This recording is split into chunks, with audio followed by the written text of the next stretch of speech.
Okay, let's see. I think we are live. Still learning. All right. Good morning, everybody. My name is Raven. This is Trade with Raven. Welcome to live streaming. I'm going to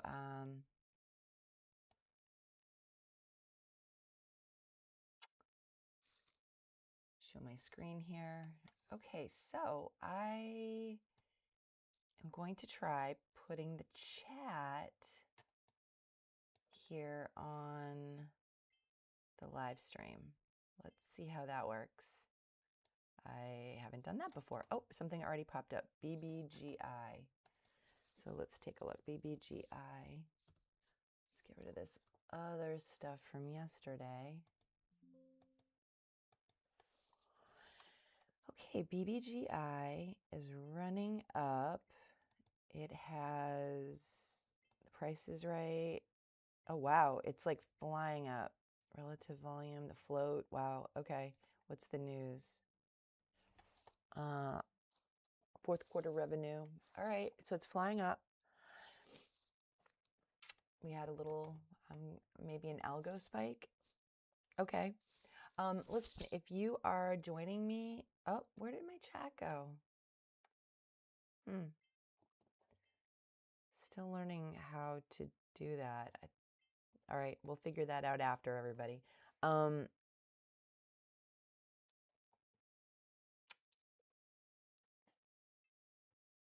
If you're here, let me know if you can hear me. Let me know how the volume is. All right, it's popping up. It's pulling back.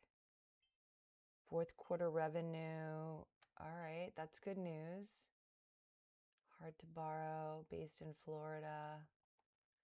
All right, let's see if there's any resistance or support on the daily chart. Where's the 200?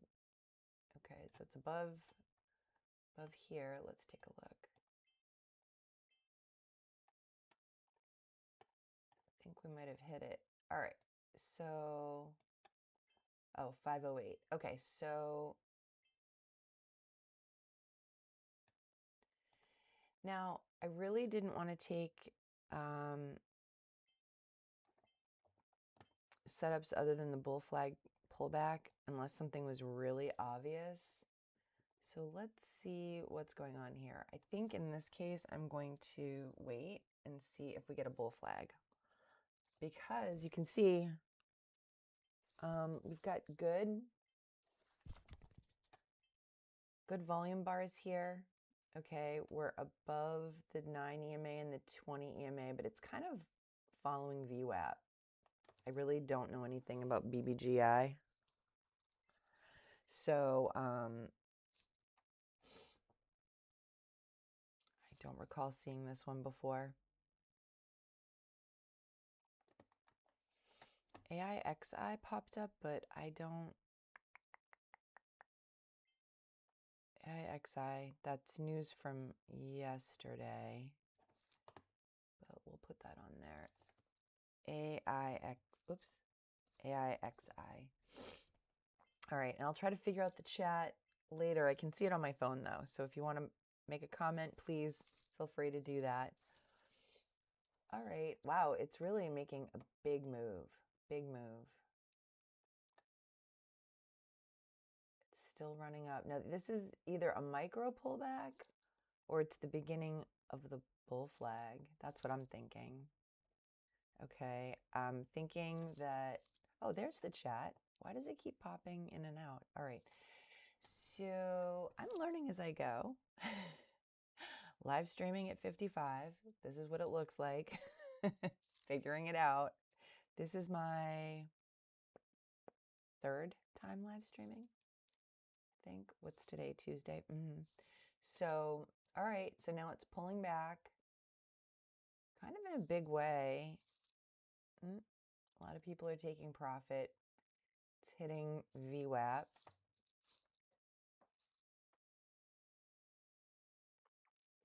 I've got my morning herbal tea. I quit caffeine 2 months ago, and I am definitely less jittery while I'm trading. All right, we're pulling back, but see, now it's dropping below VWAP, and I don't like that. I don't like that.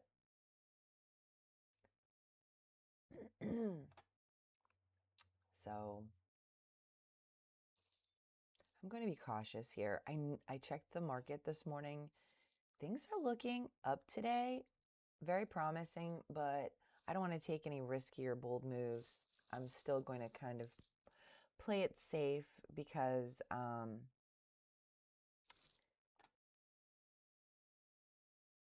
looking for a green day today. Even if it's small, I'm looking for a green day. I'm looking for a win. So I'm going to play it conservative. This week, I'm paying particular attention to volume. That is my goal for the week. So you can see that as the bull, this is a bull flag pullback, but it's below. Oh, they just touched the 9 EMA. So if I were going to get in, it would be right here where it breaks VWAP at 619, and I would be looking for my first target at 732. This could get 20 cents a share easily. So let's see.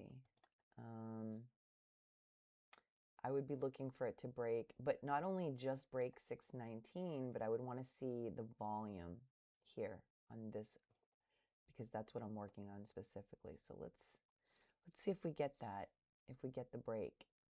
Because it did, look, it just tapped the 9 EMA right there. That's pretty clear, right? Okay, so I'm looking for it to break VWAP and pop over the high of this low candle, which is actually, move drawing, the top of the low candle is actually here. Whoops. Let me make this a little bigger. It's actually here. So I want to,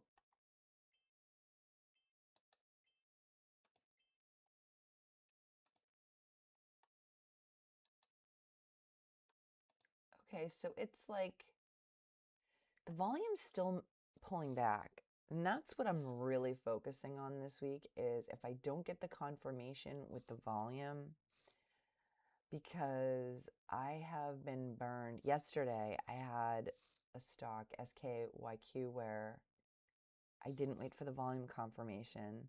But then when I looked at the chart later, it looked like I had, but then when I watched the my own live stream, I didn't. So in this case, it's a below VWAP, and I'm not seeing that volume confirmation yet. So, and now the low candle is down here right at VWAP, right? So this is now the low candle. I mean, they have good news, you know, oh no, wait, let's see, earnings, good earnings. Okay, it's breaking out. But the volume, I'm checking the volume. Is the volume holding up, or is it a false breakout?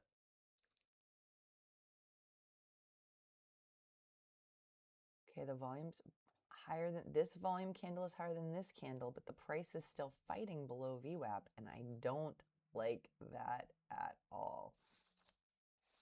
So I'm going to be cautious about this. And you can see that it's a pullback here on the 5-minute chart as well. So I got the volume, right? Confirmation, but the price level didn't break. It only popped up, but it wasn't really, okay. Let's see, it's kind of fighting right there at VWAP. Wow, we have something right away, something exciting. Let's check AIXI. All right, that already kind of looks like it broke down below VWAP. So now it's popping up, but the volume is not. See, this candle is up, this candle's a little lower. Volume is my goal for the week, so I want that confirmation. The price is creeping up above VWAP, but I feel like it's not, there's a lot of indecision. I'm not loving it. I mean, it is creeping up. Here we go. Up.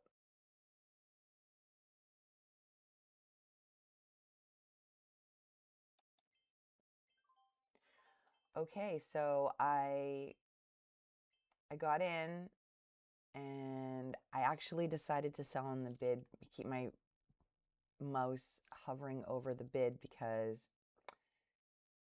it looked like the price was extremely volatile. So I wanted to be able to get out real fast. I didn't want to get stuck with an order on the ask. And that is something that I worked on last week.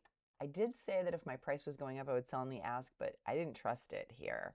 And it popped down almost to my stop. I saw it pop down, like, down to like,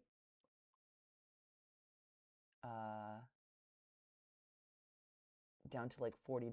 So it was down to like 8 cents a share. I was ready to sell. All right, so this one looks good. Now, it might keep going up, but the higher the price goes, the riskier it feels to me because I'm using more. I trade in a cash account, so I'm using more of my settled funds allotment for the day. And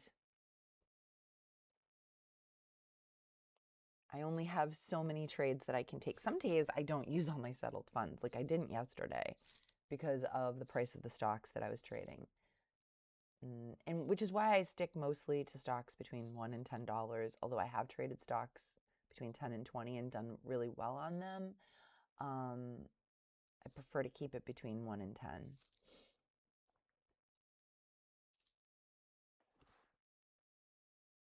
All right, now the volume bars have decreased, okay? This previous level of resistance now is kind of support, right? It's still popping up. Now, one of the things I'm working on as well, I've got like 18 goals that I'm working on all at the same time. But one of the things I've been working on is letting my winners run. However, I'm playing it really conservative here. I was going for 20 cents a share. I think I got 30 cents, 155. So that feels really good. If I had held on to it, I would have done a lot better. But see, this is the thing. The volume started to dip here, and now it's coming back up. Now, this is the first pullback on the 1-minute chart. Now I will be looking for another pullback on the 1-minute chart, and I'll see if I might get in for another bull flag pullback. We'll see what it looks like. Okay, so it looks like it's pulling back again. All right, but I really would have liked, so it tapped this level, 735, which the 200 SMA is 508 up here. So it's above the 200 simple moving average on the daily chart. All right, and that point right here looks like, so let's see if it comes back and taps the 9 EMA again. If it does, and we have a real bull flag pullback, I might trade the second pullback. Let's see. But I'm having a good green day, 155. That's a nice clean trade. So I really don't want to mess this up today. I've got a cushion here, but statistically, I'm going to lose 1 out of every 3 trades. So hopefully if I do lose, the next one is a small loss. Okay, it's pulling back. You can see the volume bars are decreasing. The MACD is still green. That's good. I'm optimistic here. Okay, we've got another bull flag forming. Let's see what happened with AIXI. Anything? Nope. Nada. So let's get rid of that little guy. And let's just focus on BBGI. That seems to be the place to be today. All the cool kids are at BBGI. All right, it's pulling back, pulling back. Now, if it taps the 9 EMA and starts climbing higher again, I like those are the bull flag pullbacks that I like. Okay, this one, the first one, cleanly hit the 9 EMA. It was below VWAP, but here the 9 EMA is above VWAP. So that gives me even more confidence. However, let's say if this is the low candle, 697, the first target is 729. Okay, that would give me about 20 cents a share. So the top of this green candle would be my target, and my stop would be the bottom of this candle, or 10 cents a share. Well, that's 30 cents a share. So I would get out at 10 cents a share. Whichever is less is what I do. Okay, so it looks like we've got another red candle that is just tapping 9 EMA now. See that? Okay, my blue line is my 9 EMA, and I did a video on the 9 EMA, I think it was last weekend or the weekend before, and that explains what the 9 EMA is. Okay, here it looks like we might be, but I'm looking for volume, okay? This is where I want the confirmation to be on this candle. If the volume doesn't go up, then I am not comfortable jumping in, and this is something that I have been working on, is making sure I wait for that confirmation, because yesterday I didn't, and I paid for it with 150 bucks. So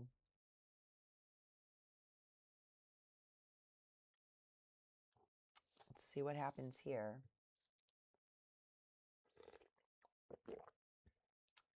I mean, just because the bull flag's forming doesn't mean it's going to break out. I know that sounds obvious, but so, yep, the volume's creeping up, but is it selling or buying? Okay, that's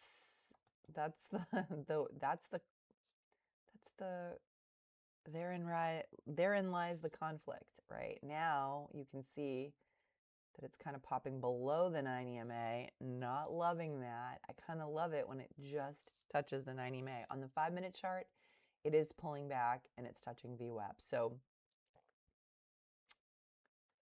this could be a bull flag. Oh, but now look at my MACD.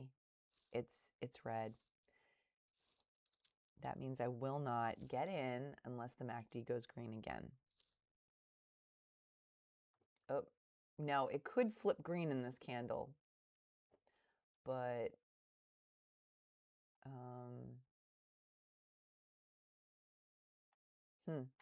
how much left? There's only 5 seconds left on this candle. So now this is going to be the new low candle of the pullback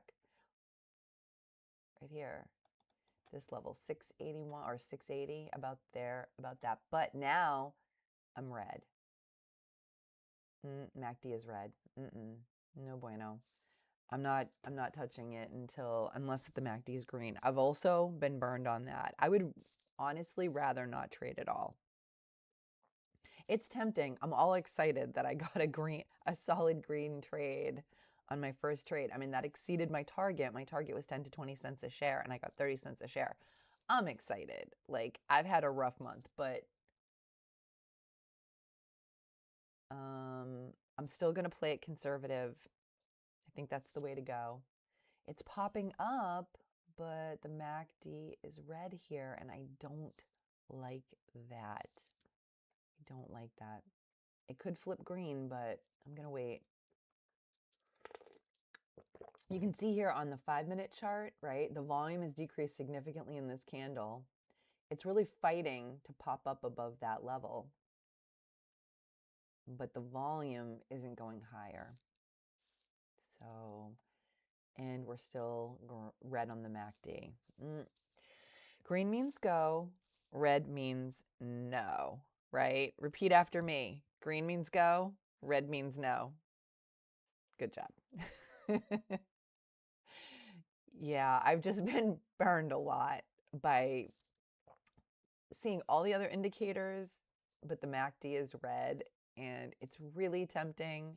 But I'm glad I didn't jump in when it popped up. See right here, it did pop up above the top of my low candle.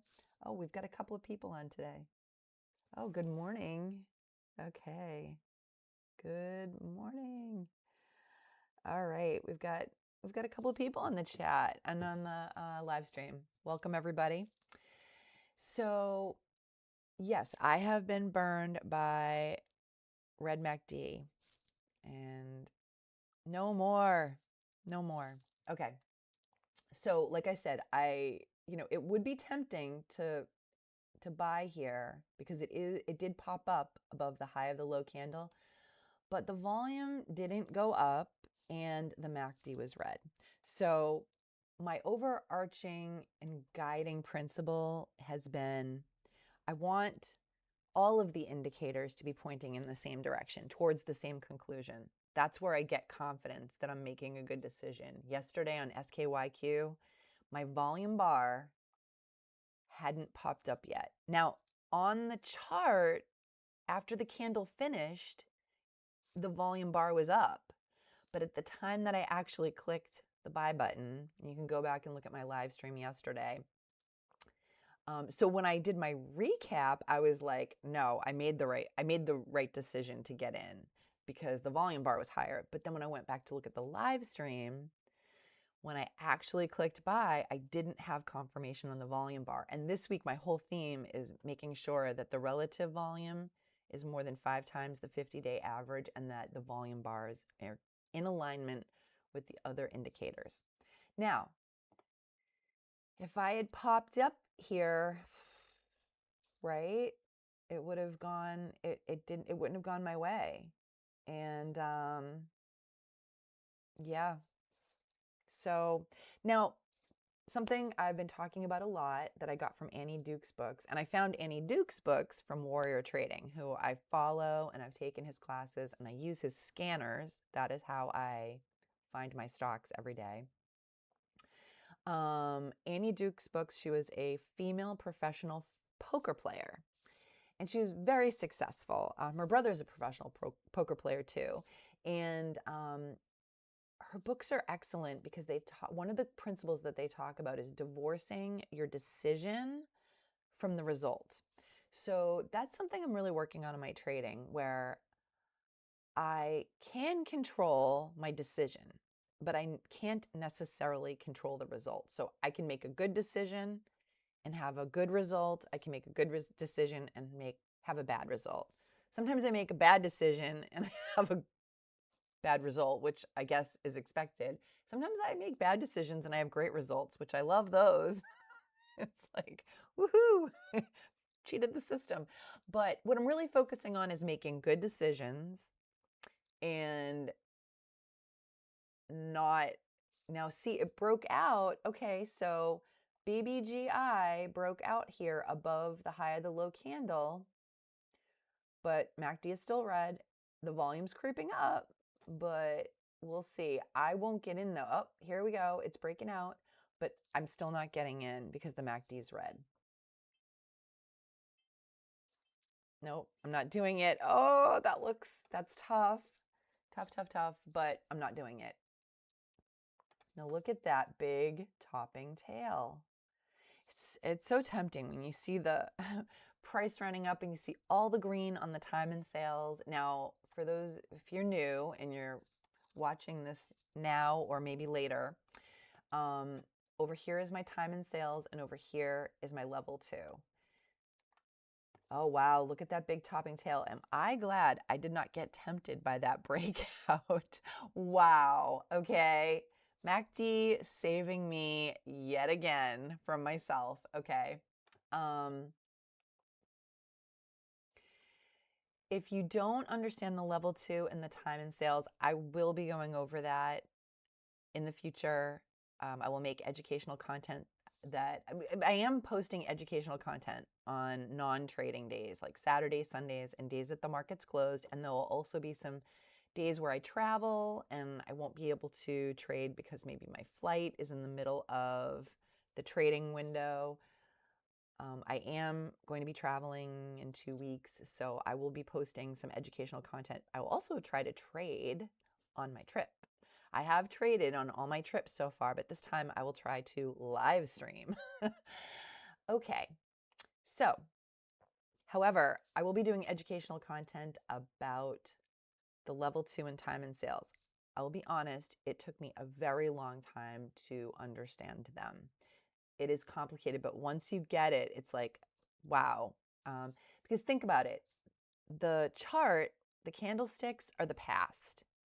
That's what has happened in the past. As the candlestick chart is forming, all these, okay, so the one that's forming now is the present, but every other candlestick behind that is the past. However, the level 2 in the time and sales, the time and sales it's the past, right? Because it's showing every single order that's being printed, but the level 2 is kind of like the future. Okay, so the level, if you think of the time and sales kind of like the present, right? It's every order popping in as it's happening. The level 2 is the future. It's the orders that are sitting there waiting to be filled on the bid and the ask. So you have the past, the present, and the future all happening on your screen at the same time. I think that's kind of cool. But I like trading. All right, so now let's review this. I so wanted to jump in on this breakout and get another green trade, but I didn't, even though my volume was going up, but my MACD was red. And look at that topping tail. Thank you, MACD. So now if we look on, I'm going to start calling MACD Mac Daddy. Okay, so if you look at the 5-minute chart, you can see here that, yep, it's pulling back, but it had this, false breakout. Yes, we had the volume, but like I said, the MACD was red, Mac Daddy was red, and we definitely want all of the indicators to be pointing in the same direction. Listen, in a hot market, you can play looser with this. When the market's hot, I feel like I am the best trader on the planet. Everything I touch is gold. But in a colder market, and I know today's looking up, like futures were strong right before the market open. Let's see, let's check now. How is the stock market doing today? Futures are surging. Okay, so this is good. And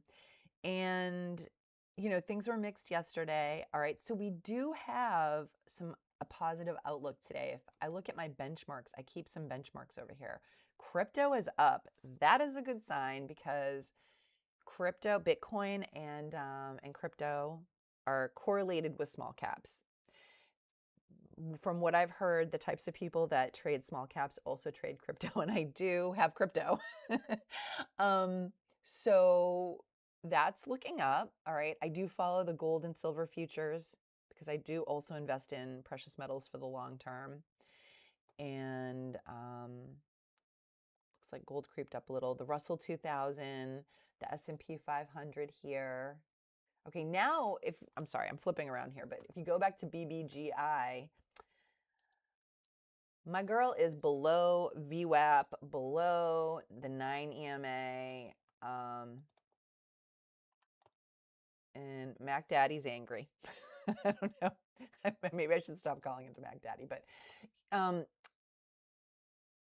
way down here, I guess you could start looking for a break of VWAP. Now, if you're the kind of person that likes to trade on the 5-minute chart, I generally trade on the 1-minute chart, but I look for multi-time frame alignment between the 1 minute and the 5 minute. So I'm always looking at the 5-minute chart, and I have traded off the 5-minute chart. It's a little bit more relaxed because you're dealing with 5-minute candles. But you can see here that there's definitely multi-time frame alignment, right? We had this candle touched 755. Okay, so it's a double top here. Okay, and then it pulled back. Yes, we had this little false breakup, but we did not fall for that. We did not fall for that trick, right? Why? Because we checked our MACD. Okay, so, here we go. Have you been okay trading with that? I have one external monitor right now. That's what I've been doing. I've been using my laptop. To be honest, though, I haven't. Good question. And I will go over my travel trading setup right before I leave, the Sunday before I leave. So not this weekend, but the weekend after. I'll kind of do a little video about my travel trading setup. Right now, I have my laptop and a small external monitor. I think if I bring more equipment, I would have to check my luggage, and I've been just bringing a carry-on. I'm a light traveler, but okay, so a couple of other things are popping up. OMEX, but it's below $1. So yes. So if you are interested in my travel trading station, stay tuned for that video. That'll be coming up not next week, but the week after. Okay, and OMEX, let's just take a look at it though for funsies, but I don't generally trade penny stocks. Do you guys trade penny stocks? I'm curious. And how do you do with that? Okay, let's take a look here. OMEX. All right. So what's the news? It has news. Ocean Minerals Corporation to merge. It's a merger. So I'm not always mergers. Well, this is the one that's being bought out. So that actually is good for this company. That is very good for this company. PSTV also just popped up. Let's take a look at that. PSTV. Okay. PSTV. Let's see. What's the news on that one? Plus Therapeutics granted US FDA orphan drug designation. I love biotech. I love FDA approvals. I love that. Let's take a look at what's going on with PSTV. Okay, the price is between $1 and $10. The float's good. The volume isn't quite there yet. I want my relative volume to be more than 5 times the 50-day average. This is how I got burned a couple of times last week. So let's keep an eye on PSTV. I love the news, but the relative volume isn't there. I will do a video on that in the future on relative volume because it's so important. I'll probably do it soon because that was my theme for the week. Okay, ELAB. I traded that recently. Let's see, what's their news? That looks nice and clean. Let's see. Fully utilizes all available in $20 million equity financing facility. Strengthens cash position and advances. Sounds a little vague. Now, it's 7:30. News comes out at the top of the hour and the bottom of the hour generally. It'll come out other times as well, but all right. So OMEX, I mean, it's definitely popping up, but okay. So PSTV, it's popped below VWAP. Not loving that. Now, this is also something that I'm working on. When I have multiple things popping up on my scanners, where do I put my focus and how do I determine that? So,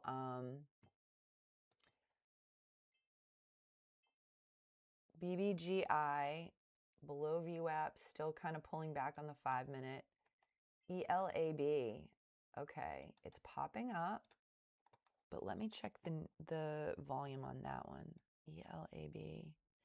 No, the relative volume on ELAB is not there yet. So I am going to hold off on that because I follow Warrior Trading's criteria for stock selection. His classes are very good.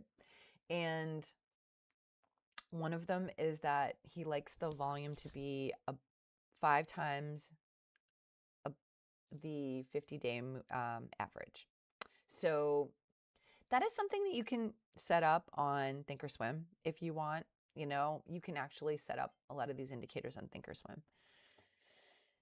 So OMEX is making a move. All right, it's running up, but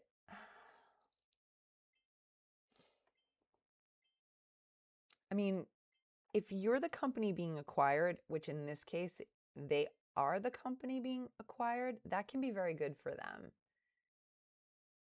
But let's see, the 200, where's resistance? On the daily chart, the 200 simple moving average is at $1.70. So that's potential resistance. Let's see if there's a window. There's a window up to 170 here. So we have two points of resistance.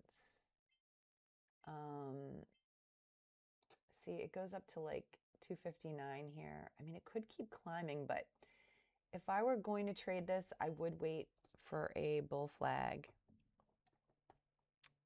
pullback. But the thing is with cheaper stocks is that they have to make a bigger move for you to make money. But it looks good. I mean, it looks good. Let's look at it. All right, let's review. It looks like it's starting to pull back. It is pulling off the 9 EMA. It's above VWAP. It's above the 9 EMA. It's above the 20 EMA. The volume bars are going up steadily. I love that. The MACD is opening up. I love that. We haven't hit resistance yet at the 200 simple moving average. Why can't I see anything now? Okay. Oh, because over here. All right. I don't know what's going on with my daily chart, but anyway, it's still kind of popping up, but volume is good. I mean, everything looks good on it. The only thing that's giving me pause is that it is a penny stock. That's the only thing that's giving me pause here. BBGI, let's see where that is. Okay, that's still driving down into the ground. ELAB, I've traded that recently.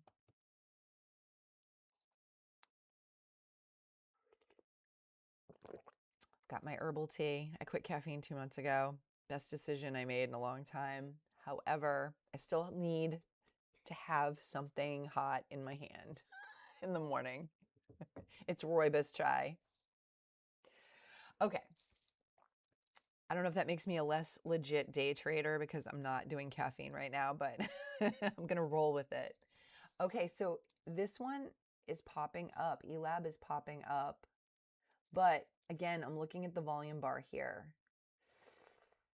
I'm looking at the volume bar.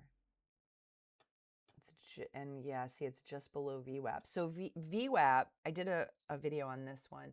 VWAP, usually above VWAP, the bulls are in charge, and below VWAP, the bears are in charge, right? So this is an important indicator. It's not something to dismiss, and that's why it's on my chart.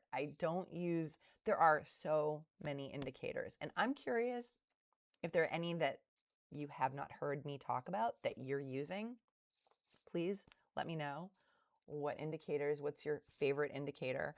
But generally, I have VWAP, 9 EMA, and 20 EMA on all my chart. Well, yeah, on my charts. And then on my daily chart, I have the 200 simple moving average because that's generally a point of resistance. Now here, okay, it broke out over the bottom of the low candle and the volume did go up, but I was hesitating because of the fact that we're kind of like fighting below VWAP. And boy, am I glad I didn't take that trade.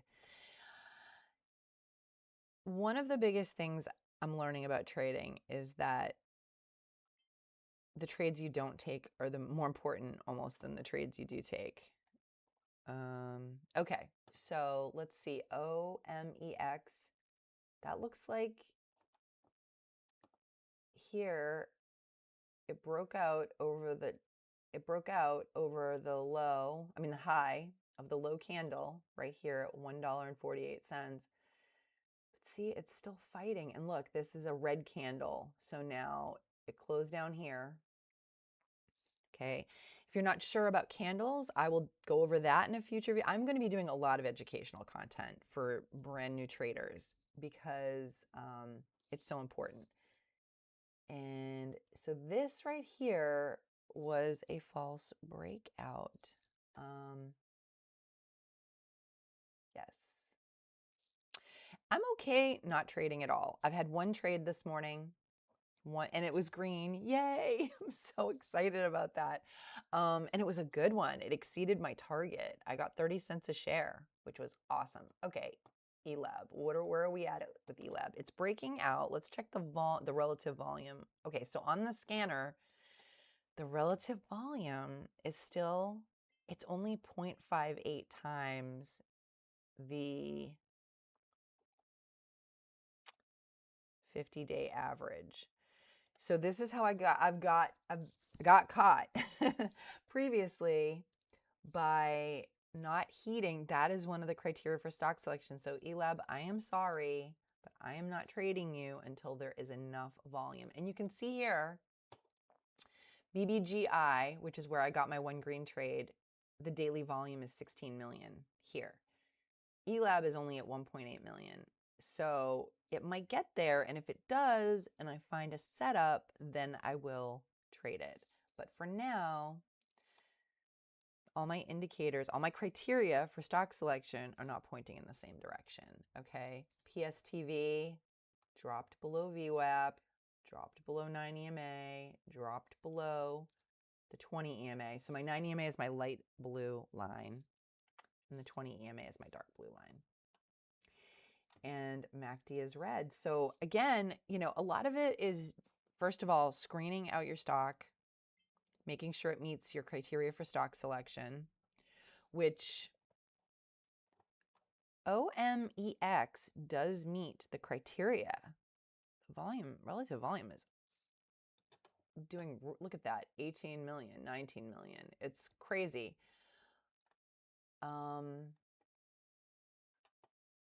So here, I think this would have been a legitimate place to possibly get in, but then look, the volume just isn't really, what I would have wanted to see was the volume go up more and then keep increasing, but it's not.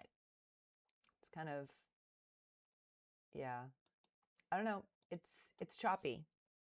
It's choppy. It's not clean, and I'm being really conservative because yes, I know today looks like things are looking up, but the overall market has been, so I'm being conservative. My one green trade, if that's my only trade today, I am going to be the happiest camper.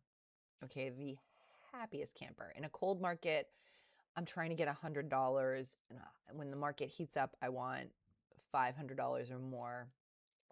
So for me, 150, that's good for today. Okay, so I'm just not convinced here. Look, the volume bars are going down. Volume is so, so important, right? Okay, PSTV, in the toilet. It's too bad. I love biotech. I really love biotech. Okay, now OMEX looks like it did actually break out, but look, the volume, the price is going up, but look at the volume candles. See that? They're going down. Now see here on the first leg up, if you want to call it, like if this were a bull flag pullback, this would be the pull, right? There are three parts to a bull flag pullback. Does anyone know what they are? Okay, they're the pull, the flag, and the breakout, right? So this would have been a great pull. Look at this. The volume's just stair-stepping right up. I love that. Okay, the pullback, the volume was going down, right? And here it looks like a breakout. But now here it's kind of breaking up. But look how now it's choppy. It's not going up clean. This is what I'm looking for. This, but see now I wouldn't have traded this unless it was at the market open. That I will trade a gap and go setup right at the open. But here it was running up. I wasn't confident because of the pricing. And if I'm going to trade micro pullbacks on a stock that's running up pre-market, I want to feel really confident about it. And right around $1 a share, I'm not feeling super confident. So, and I didn't see any clear micro pullbacks. If I'm going to trade anything besides a bull flag pullback today, I want it to be crystal clear. I want it to be obvious, like, hey, dum-dum, trade that. You know, I don't feel like taking chances today. So here, yep, the volume, look, it's choppy, not loving it. OMEX. People are jumping in. Look at this, 23 million in daily volume already. It has a tight spread. Okay, 1 cent. Look at the sellers, 13,000, 14,000 at 153. Look at this. All these, no, 155. Okay. People are jumping in on this. I could be the moron. I could be the moron that looks later and says, wow, I missed the stock of the day. That's possible. But I don't know. It's not clean action. Like if I had been doing better the last couple of weeks, I've had a real bad couple of weeks. If I had been doing better the last couple of weeks, then I would take more risks today. But I'm a big believer in playing it conservative. I know it seems like a paradox to be risk averse and love day trading, but I think it is exactly the right attitude to have. Risk management is critical. Yeah, look at this. The price is going up, but the volume is going down. And the price isn't going up that much. We're talking 4 cents, 5 cents. These people are scalping. They're scalping. Look at this, 17,000, 18,000. Look at these orders on the ask. Look at that. Now there's green, but we're talking making a penny or two. And I'm not, when I think of scalping, I think of like, oh, I only got 2 cents a share, 3 cents a share. But that's because I'm getting out because my move isn't working. This isn't my style. I don't know. Does anyone do that? Do you guys scalp like a penny or two on stocks? How do you do that? I'm curious. I know there are traders that do that. Look at this, 22,000, 20, 21, 20,000, 18,000. Huge, big orders on the ask. 23, 24, 25, 27, 27. Wow. Okay. But on the bid, people want to buy, but they're not, those orders aren't as big. So big orders on the ask can also be a signal to not buy. Okay, that's a signal not buy. So I'm seeing a lot of big orders on the ask.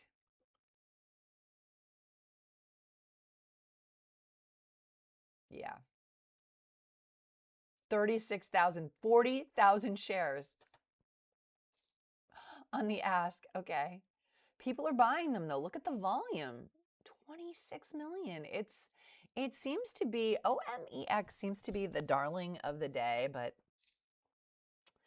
I don't know. I'm not feeling it. I'm just not. The choppy price action, the incongruent volume bars. Now, look at this. MACD is red. Okay, what do I say? Green is go, stop is no. I don't know if I invented that. I might be stealing that from someone. I hope I'm not. I hope I invented that. So, yeah, MACD is red. Now, MACD is a little bit more complicated than just green go, red no. But that is another thing. I made a video about that. That'll be posted either this weekend, I think this weekend, where I explain the MACD. And I think it is helpful to have a basic understanding of the indicators. We don't have to be math geniuses. I'm not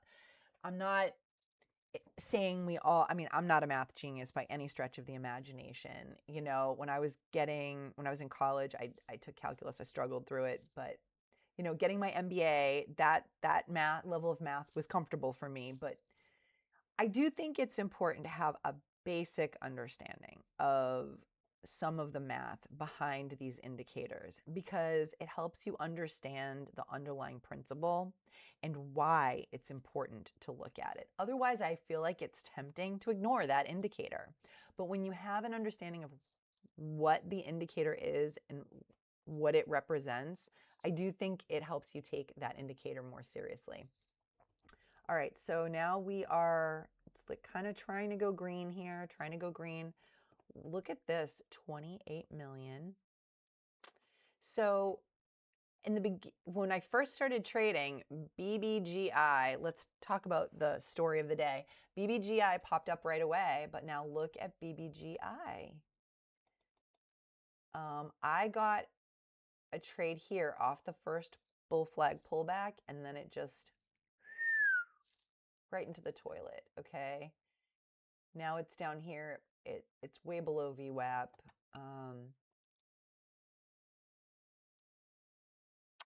Wah, wah. And then everyone's attention is now on OMEX. Okay, everyone. Now, we looked at PSTV and ELAB, but what was the problem? The volume, right? So let's take a look here. Well, now ELAB is ELAB. Why am I saying ELAB? Like it's a word. ELAB is below VWAP. MACD is red. PSTV, same story. Okay, so this one just popped up and then faded right off. Almost a complete round trip here. So it started here around $3. Down here it went down to $3. Almost a complete round trip. I don't know. The biotech, I really love the news because I feel like it's based on a real thing. And I love that. I love the fact that it's not just people posting on Reddit or something like that. You have to evaluate your news catalysts. That's really important. The quality of the news catalyst matters. Any news is not good. Some news is like, well, the company signed a memorandum of a potential agreement that may happen at some point in the future. Well, that to me is just garbage because it's like, that's not a real thing. But however, that may not be how the market sees it. Maybe everyone thinks that's real news and that drives the stock price up. So you can never tell what's really going to drive the stock price up. However, I prefer a news catalyst that makes sense and is real. That's me. Maybe, a new CEO or, like OMEX.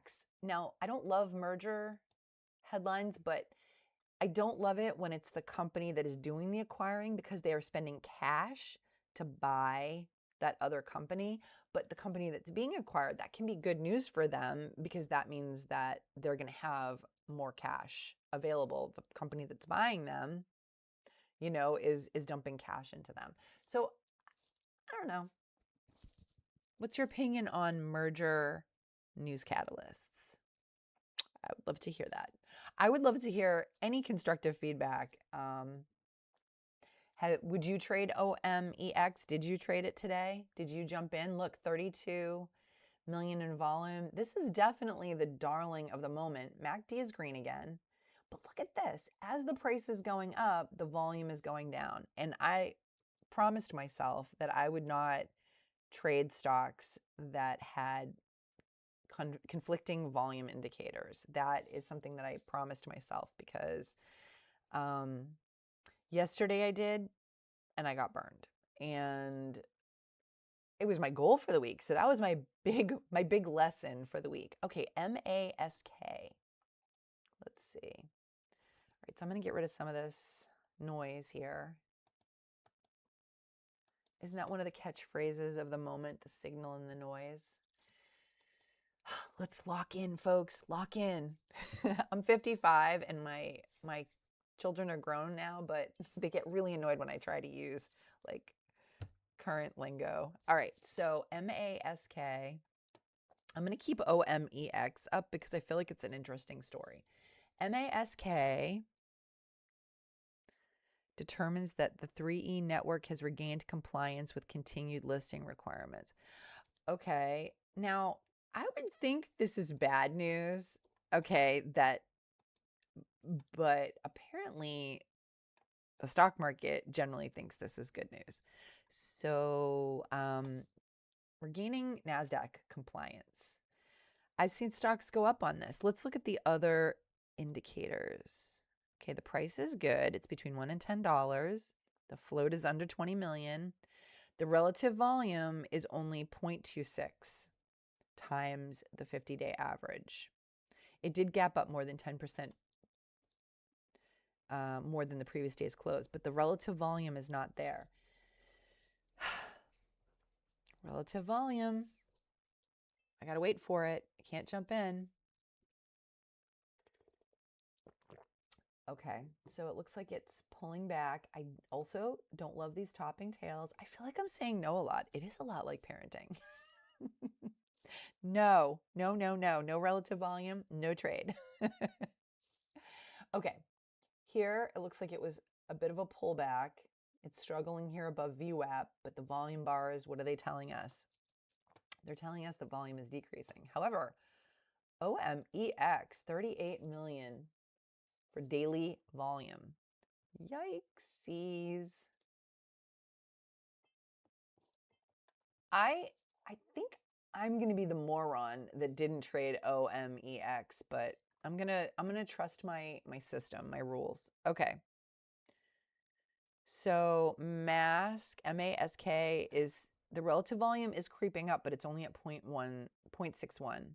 Like in a hot market, I will be looser with these indicators, but right now I need a green day, and I'm really happy with my one trade so far. 150 bucks on one trade, that's 30 cents a share. That is exceeding my target by 10 cents. My target is 10 to 20 cents a share. So that is wonderful. Okay, so here on MASK, you can see the price is going up and the volume is going down. What is it with these? How is that happening? I mean, I've seen it happen so many times. The price is going up, but the volume is going down. Let's see what's happening on the level 2. All right, OMEX continues to baffle me. But see, now in order for me to get, let's say I had traded this breakout here, okay? Because now MACD kind of went above green again. Let's just say I traded this one. That was at $1.58. Okay, I could have gotten 20. I could have got 20 cents a share on this, but see how it dipped down here? Yeah, I mean, I could have got a trade on that, but I would have had to hold for a long time. I don't like that exposure. I like to get in and get out. I think I am going to be the idiot that didn't trade OMEX, but I don't know. I'm not feeling it. The choppy volume, see now on the 5-minute chart, it looks, look at that. See, the price went up and the volume bars are going down. Here it popped up, but I don't know. I think it's because I don't want to lose my little cushion that I have that I made on BBGI earlier. Okay, we're coming up to 8 o'clock. I'm going to try, I've been live streaming for an hour, but I'm going to try to live stream longer today. I would like to work up eventually to live streaming my whole trading session, which is generally 7 a.m. to 10 a.m. If it's really hot, I'll keep trading after 10 a.m. But, okay, so MASK, the volume is creeping up, but it's only at 0.92 times the 50-day average. And relative volume ideally should be 5 times the 50-day average. So if MASK, the volume increases, then I will consider getting in. I'm just curious. BBGI, ooh, look at that. That's not a bull flag pullback, people. That's a complete slide into oblivion. So, yeah. But this is where I got my one green trade. That was a beautiful one. It was so beautiful. But I did hold firm on my criteria for stock selection and all my indicators.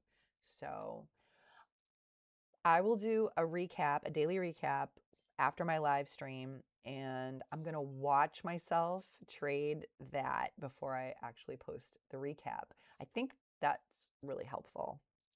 Okay. MASK, the volume is creeping up. All right. Okay. I see you, MASK. I see you. I see you, but look at the total daily volume, 2 million compared to OMEX. Wow. So here on the, let's take a look here at OMEX. Let's look at the level 2. Earlier, there were some really big orders on the ask. I saw one for 40,000 shares at the top of the ask. So look at this.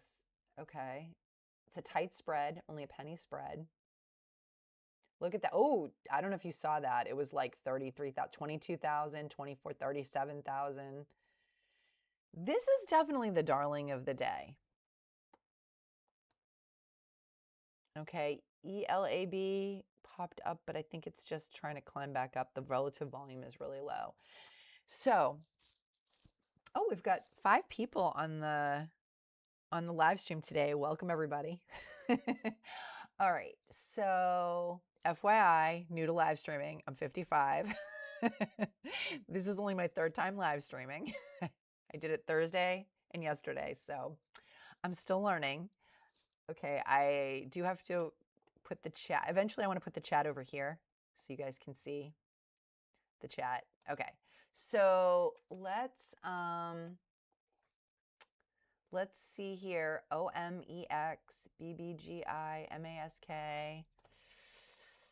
I'm really not loving anything else that's out there. Let me take a look at OMEX, BBGI. Now I'm looking at, so I use Warrior Trading scanners, and I'm looking at his top gainers scanner. And we're pretty much looking at everything. CYCU popped up, but it has news from yesterday. Not loving that. All right, so let's see. ELAB seems to be popping back up. Let's just take a look. Okay, so wow, it broke above VWAP. That would have been a break of VWAP, maybe a break of VWAP. Well, no, because look, at the point where it broke over VWAP, the MACD was still red. I wouldn't have gotten in. I would have waited for the first candle to form after the break of VWAP, which would have been here, but the MACD still wouldn't have been green, so I would get in here. So now let's look at relative volume on ELAB. It's only 1.09 times the 50-day average. So I want to get in, but if the relative volume isn't there, I am not doing it. MASK, Again, the relative volume wasn't there. Let's go back to OMEX. This is crazy to me because it looks really choppy.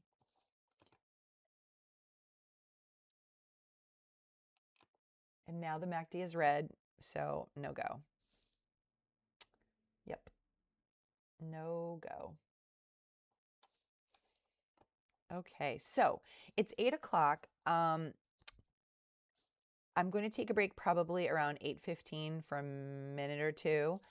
And the reason I am going to wait until 8:15 is because not always, but often news comes out at the top of the hour and the bottom of the hour. So I don't want to leave my live trading session when news could potentially break, because the news catalyst is what drives the price up. That's really the main thing that drives the price up. However, okay, no, MASK, the volume is creeping up. It's over 2, but it's below VWAP, below the 9 EMA. And so on my charts, my 9 EMA is light blue. My 20 EMA is dark blue. My VWAP is yellow. I should probably put a little key somewhere so people can see what my indicator. That's a good idea. So people can see what my indicators are. Down here are my volume bars, of course, and this is the MACD. I keep the daily chart, the 5-minute chart, and the 1-minute chart. I have traded off the 5-minute chart, but mostly I keep it up for multi-time frame alignment because I want to look and compare the 2 charts and see. Now you can see right here, this whole run up are these 2 candles. And this red candle are these candles here. So you can see it is pretty congruent. And actually look at the volume here on this, under this candle. Look at how much selling there is, right? So let's go back. OMEX. Let's see what's going on with you. So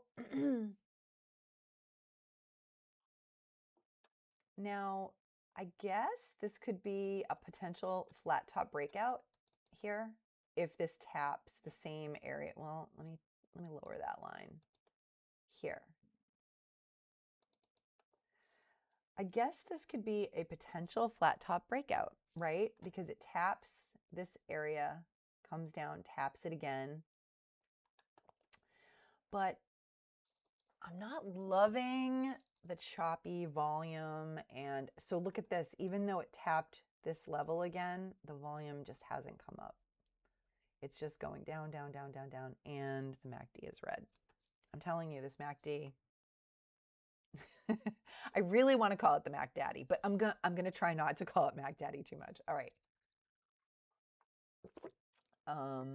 I'm 55, so I actually lived through the 90s, so the Mac Daddy. Okay, so let's see. There might not be much happening, all right? I think for those of you who are new to day trading momentum stocks, this is the game, okay? There's a lot of waiting, but you're not just waiting passively. You shouldn't be just sitting here watching a movie, you know, playing Candy Crush or whatever the game is now everyone plays on their phone. You should be doing what I'm doing and watching the stocks, watching the charts form, analyzing and checking all your indicators. This is how you get better, okay? And if you're new to trading, you should definitely be paper trading and not trading with real money. I started off paper trading last year. I did that for like 4 or 5 months. I should have done it for longer. I wish I had paper traded for at least 3 months longer, 100%. And you should only move to real money if you're doing well paper trading, because if you can't make money paper trading, you definitely can't make money with real money. So a word of advice. Trading is very risky. Okay, it's extremely risky, and there is a learning curve.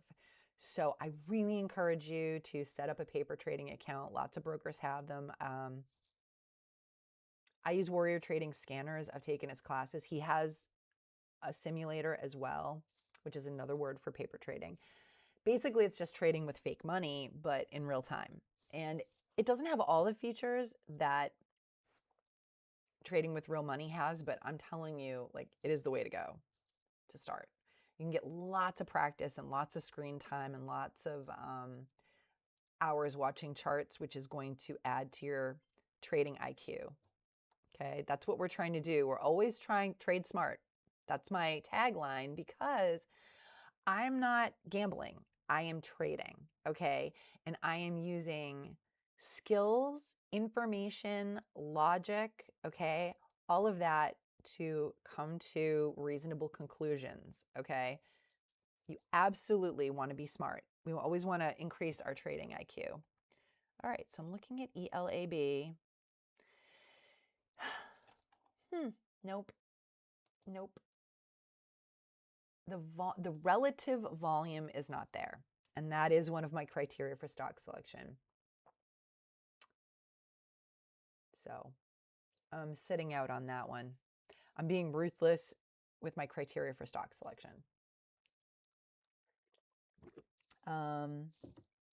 My criteria, I have 5. I follow Ross Cameron's 5 pillars of stock selection. Price between, well, he uses $2 and $10. I use $1 to $10. I like stocks under $10. I have traded stocks between $10 and $20 and I've done well, but I feel like the risk is so high. When it goes bad, it really goes bad. So I stick to $1 to $10, and that's 1. The second one is float under 20 million. 3, the relative volume more than 5 times the 50-day average.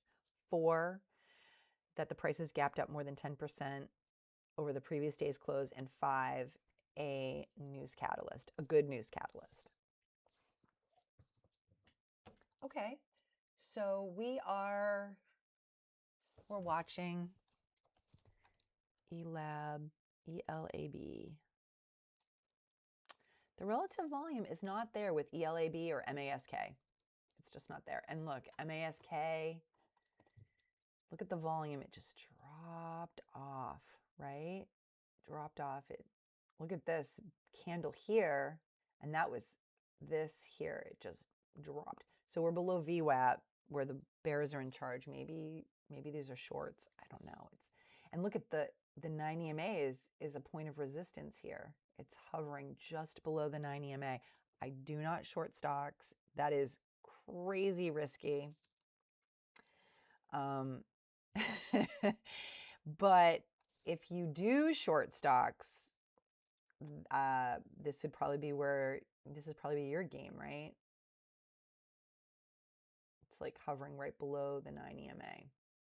I think it's important to understand how shorts work if you're trading to the long side, because it drives some of the market action.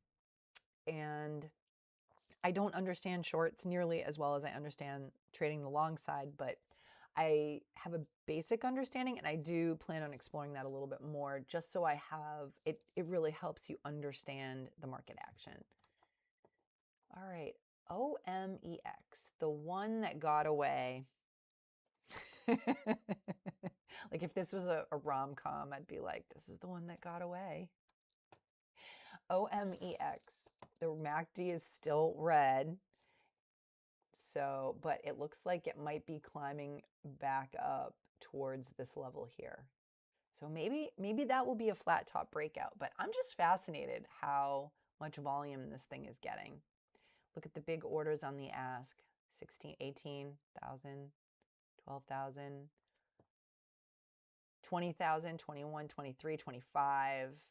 There is a lot of price action happening on this stock today.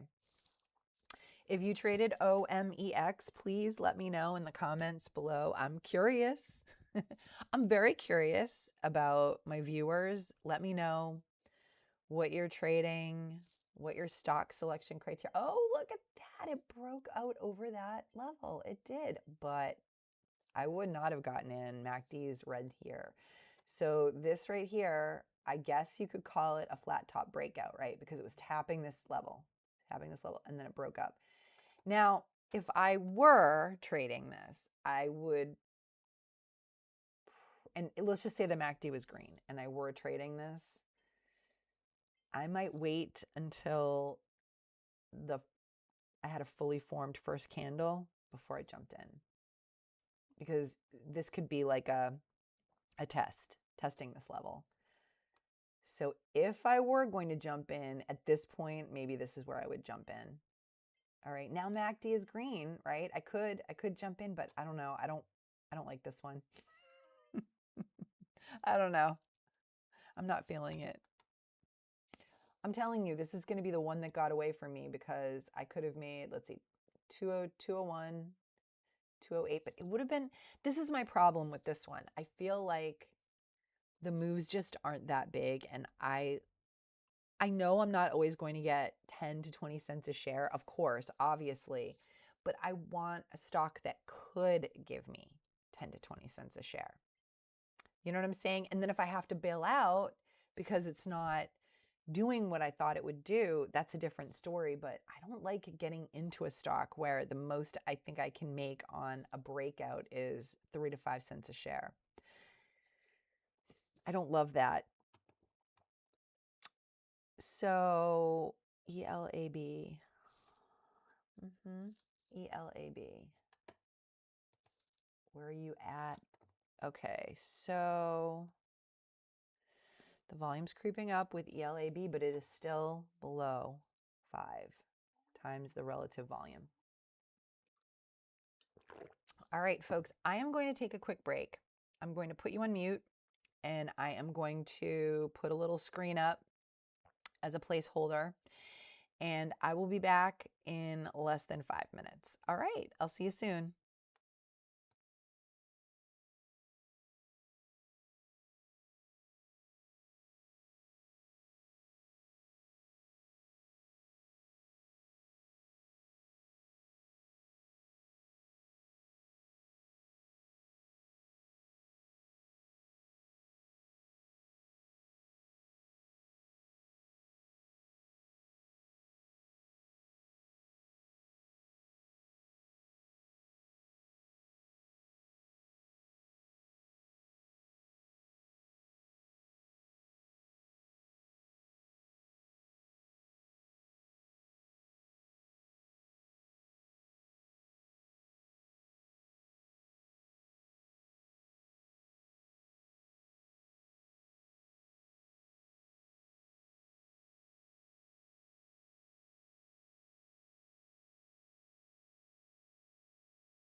All right, we're back.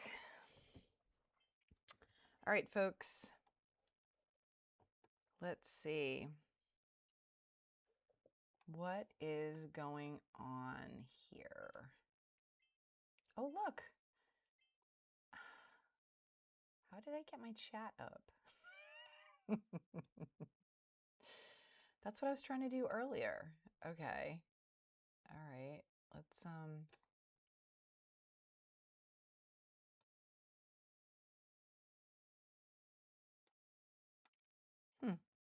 one of the mysteries of the technology that I'm using. Okay.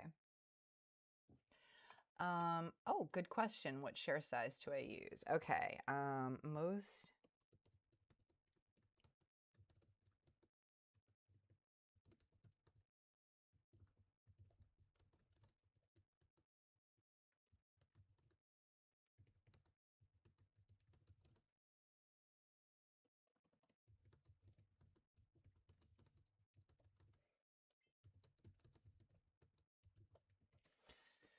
Good question. Very good question. Yep, most days I worked my way up to 500 shares. I didn't start there. So, and if it's a really cold market, or if I'm having a bad trading run, then I reduce my share size. If the market's hot, I increase it. So, but I feel really comfortable at 500 shares. All right, GRI. Let's take a look at that. That popped up. All right. What share size do you use? Why did my chat go away? I don't understand how the chat keeps popping in and out. Yeah, what share size do you guys use? I'm curious. One of the reasons why I wanted to live stream was to make my own trading better, but also to kind of give other people a chance to watch someone trade live and to kind of get some feedback and learn. I'm curious. I'm really curious about you guys. All right, GRI does not have news, but let's look at the other 5. Let's look at the 5 criteria for stock selection. Okay, everything looks good, but I don't see news there. So sometimes I use Warrior Trading Scanners. Sometimes the news pops up in Warrior Trading, and sometimes it pops up here on Thinkorswim at different times. So if I see a stock popping up and it meets all my other criteria for stock selection, but it doesn't have news, I might watch it for a while and see if the news pops up. You can also just Google a ticker. But okay, 100. Yep, okay, that's good. That's what I actually, honestly, there have been times where I've traded with 10 shares. You know, I feel like it's 100 is great because you're not taking on a lot of risk, and yeah, there are times where I definitely trade with just 100 shares, or especially if I'm doing like a new setup or something like that. You can also paper trade. All right, so GRI, I haven't seen news pop up for it, but even if it did, this would definitely not be in the running for stock of the day for me, because as you can see, it just took this big red candle. I don't like that at all. All right, so MASK, let's see where the relative volume is. It's creeping up, but again, I am being really strict with my relative volumes. So, and oh, look at MASK. Oh, yikes. Way down here. Yeah, no. I mean, I guess if it turned around and went and the MACD was green, I might go for a break of VWAP setup. But at this point, it doesn't meet my criteria for stock selection. Okay. And yeah, it's just no go. That's all right. So let's clean things up here. ELAB, well, that's still, you know, I don't know. Is anyone trading ELAB? I wouldn't, because the MACD is red, but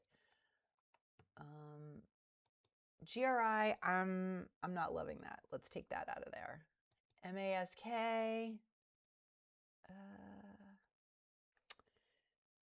I'm going to get rid of that one. Okay, OMEX. I'm not trading it, but I'm fascinated by this. Look at the volume on this. 75,000.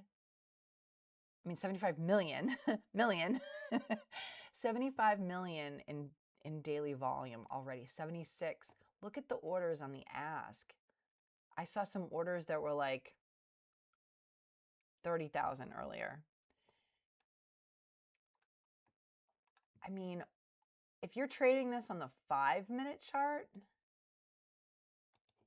I guess it looks, the price action looks good, but look at this.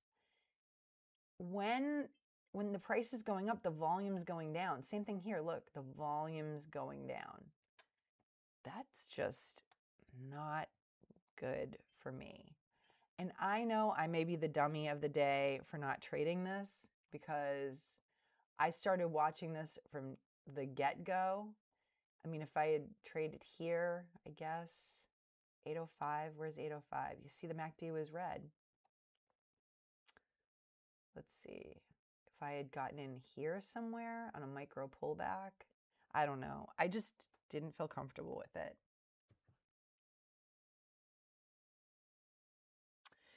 Yes, getting burned in the market. Yes, I did. The market's been really cold and I have dropped down to 100 shares multiple times for that reason. I am with you 100%. Oh my God.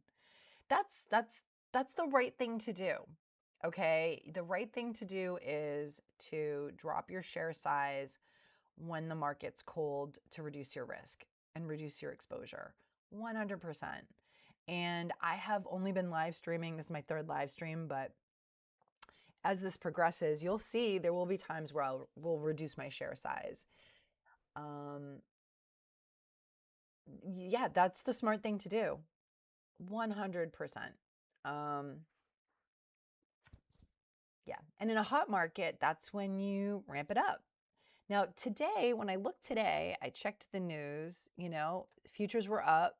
Let's see, let's check again. It changes throughout the morning.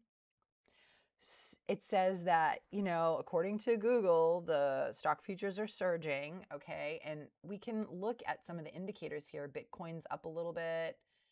Let's look at the S&P 500. Oh, but look at that. Kind of dropped down a little bit. Yeah, I mean, I feel like this market has not been, the last couple of months have been bad. And in that case, you want to reduce your share size, you want to reduce your exposure, and just work on your skills. That's what I'm doing. I'm working on my skills. I'm getting better while the market is taking a little nap, a little cat nap, so that by the time the market comes back stronger, we will be better, right? That's what we're trying to do. All right, BBGI, looks like something's happening with that. That's the one trade I took today. Now, this is one where I might consider a break of VWAP because look at this. The MACD's green, okay, but it has a ways to go before it gets back to VWAP. But I don't know. Yeah, that's possible to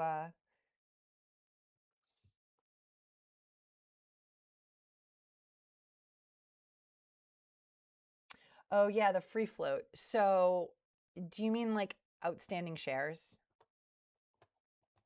Let's see, free float on OMA.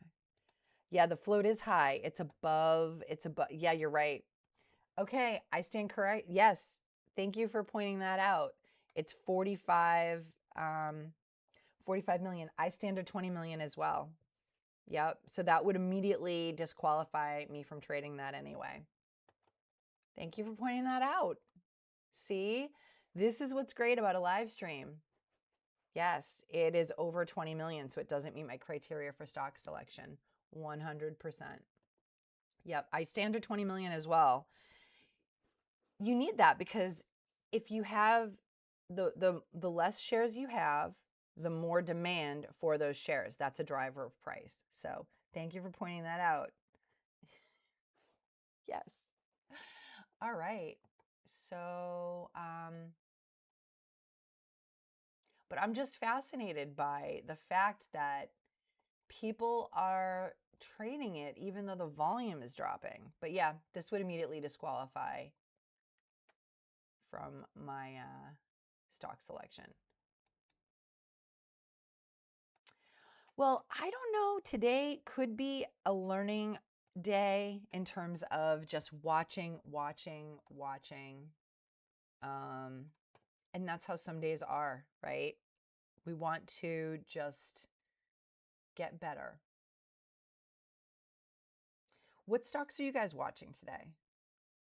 Is there anything in particular that you've been watching this morning other than me? Which, thank you very much, by the way.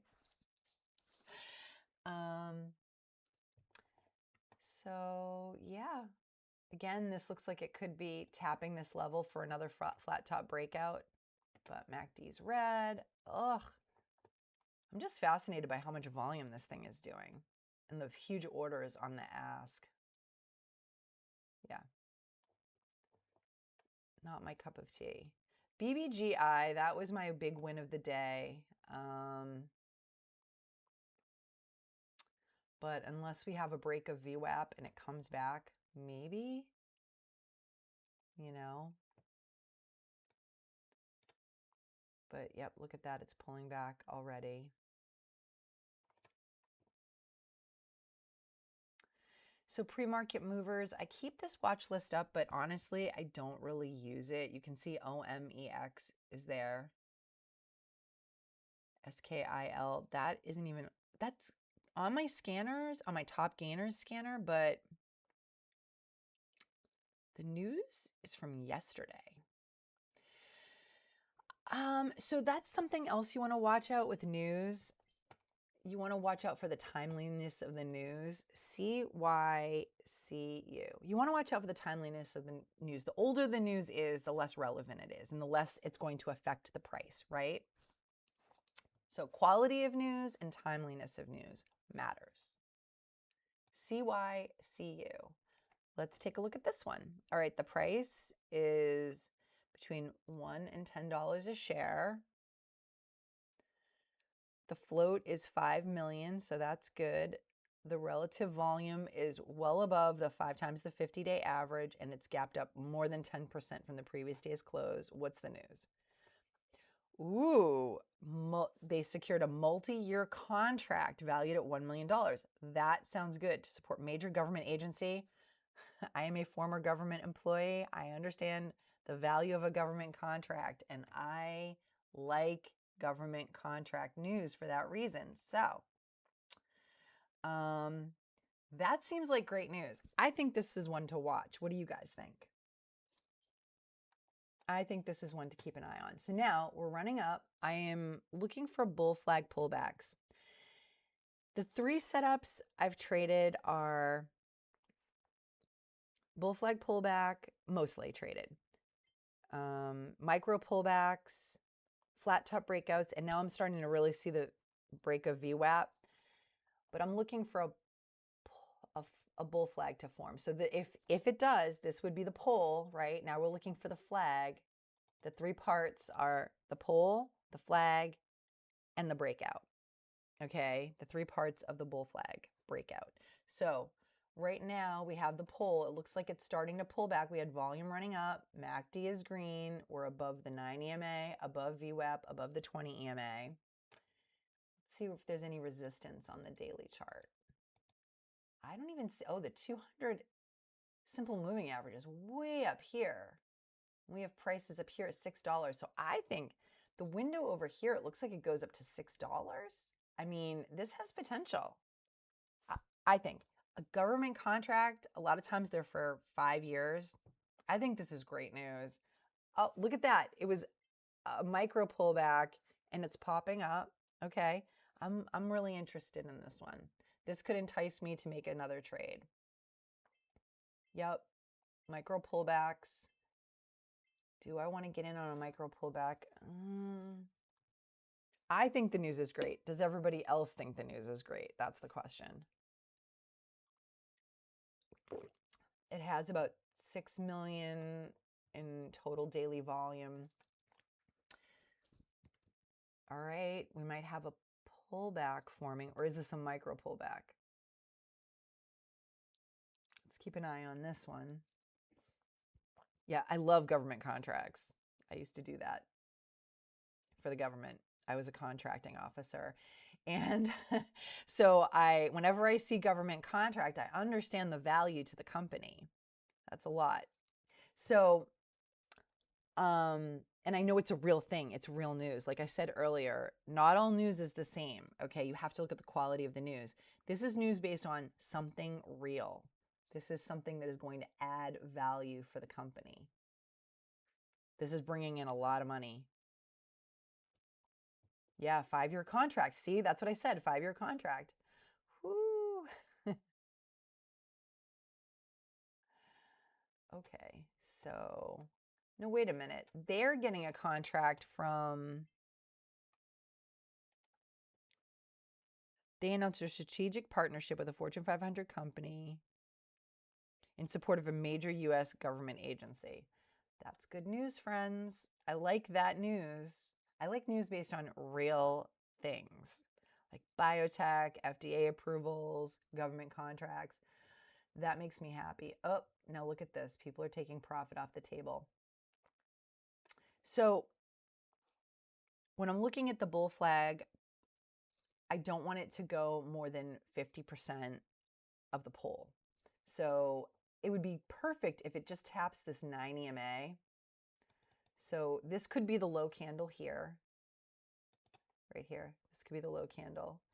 And if this is the low candle, then my target would be, my first profit target would be here, 197. That's about 10 cents, 12 cents a share.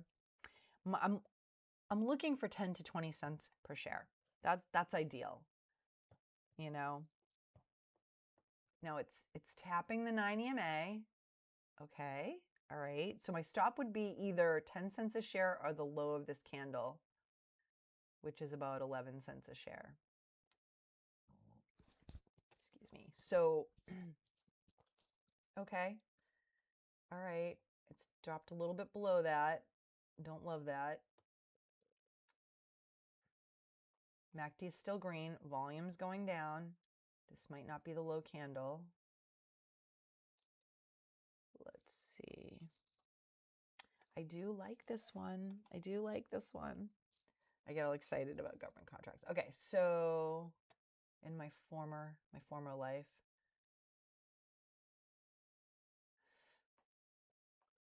okay.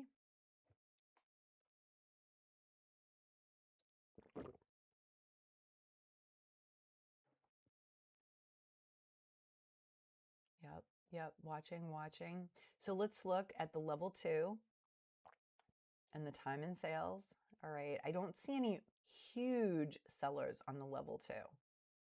Okay, if there's a huge seller on the level 2 that can kind of be a deterrent. Oh my, I don't like this. Okay, now the flag has pulled, if it is a bull flag, has pulled back below the 9 EMA and the VWAP down to the 20 EMA, which is a pullback on the 5-minute chart. Don't love it. Don't love it.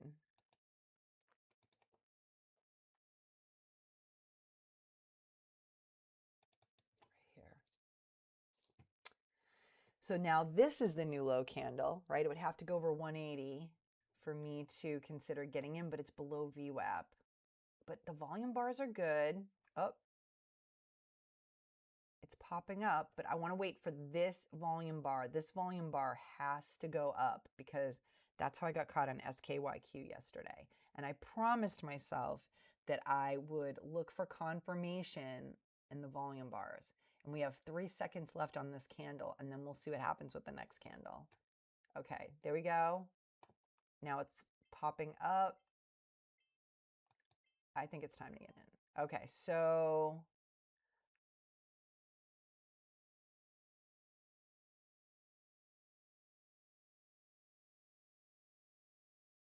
I'm looking for 191.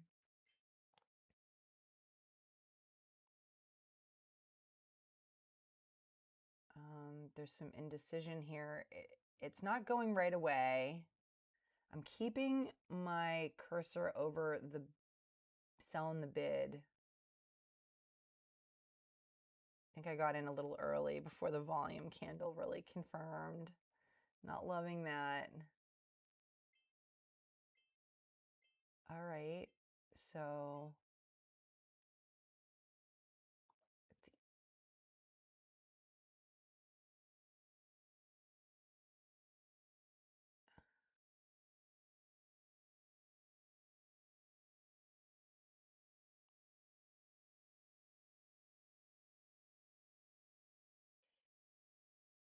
going in the wrong direction for me.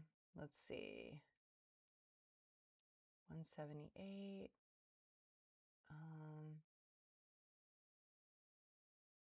Definitely some indecision here.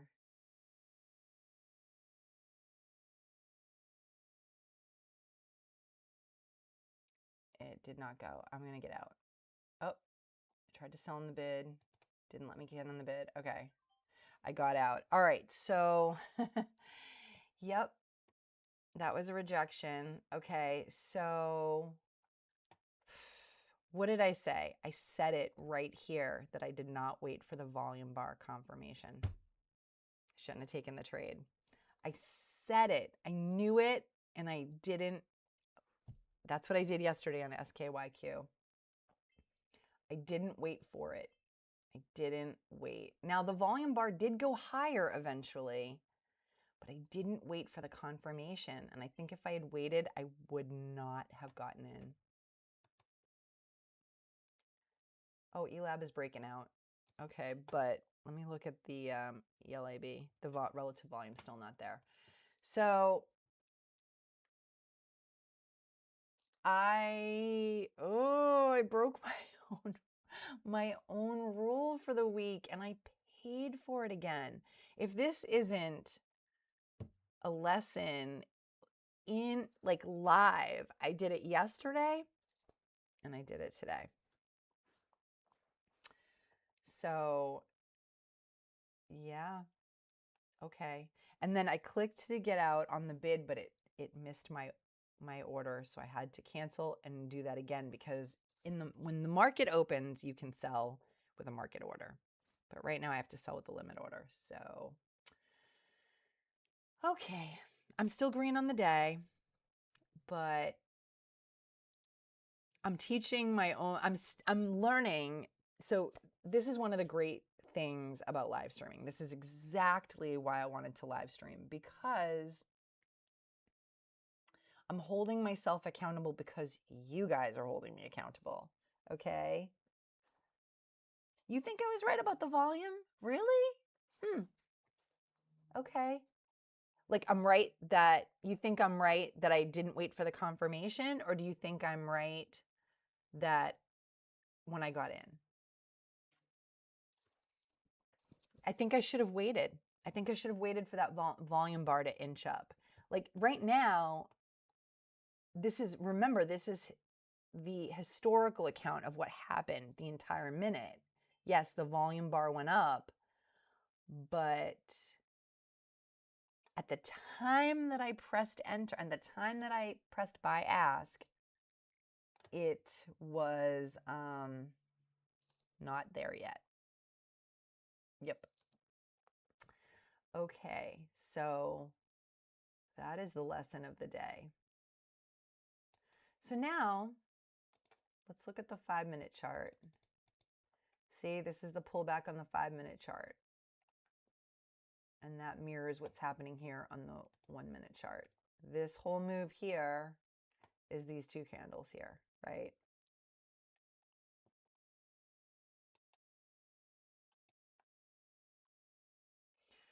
Okay, well, right now my accuracy for the day is 50%.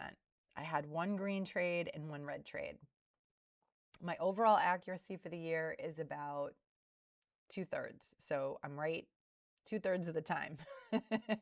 My accuracy has been terrible lately. Yesterday it was good. Yesterday was good. It was like 75%, but today I'm at 50-50. So I think the fact that my accuracy has been really low, that's kind of a reflection of the market to some extent, but all right. So let's see what's popping up. OMEX still going, but pulling back. MACD's red. All right. I am going to take OMEX off the table because, like you said, HGOH, that the float's too high for me anyway. BBGI, that was my one good green trade. So I've had 2 trades today, 1 green, 1 red. Oh man, I'm so bummed about not getting out at my stop because my stop is usually 10 cents a share. Tried to get out, but sometimes they drop so quickly. However, I noticed that since I stopped hoping and praying and, oh, maybe it'll come back up and I just get out at my stop regardless, my accuracy has gone down. Definitely, that might be part of why my accuracy is down, but I think that dropped my accuracy a little bit. But I think my overall profitability in the long run is going to be much higher. I just need to get out and stay out, okay?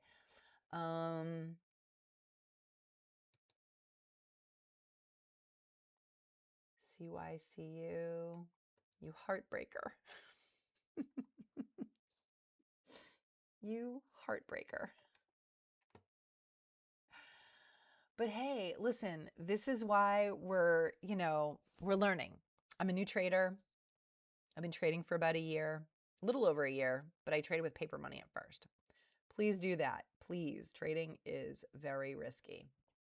As you can see, I lost $77 in seconds. I use a program called TraderView to track my trades. And I've been using it since last summer. It's fantastic. And you should definitely be tracking your trades. Okay. So I'm actually going to download the 2 trades that I took, export to file. Okay. And let's go back to charts. So what I'm going to do is I'm going to import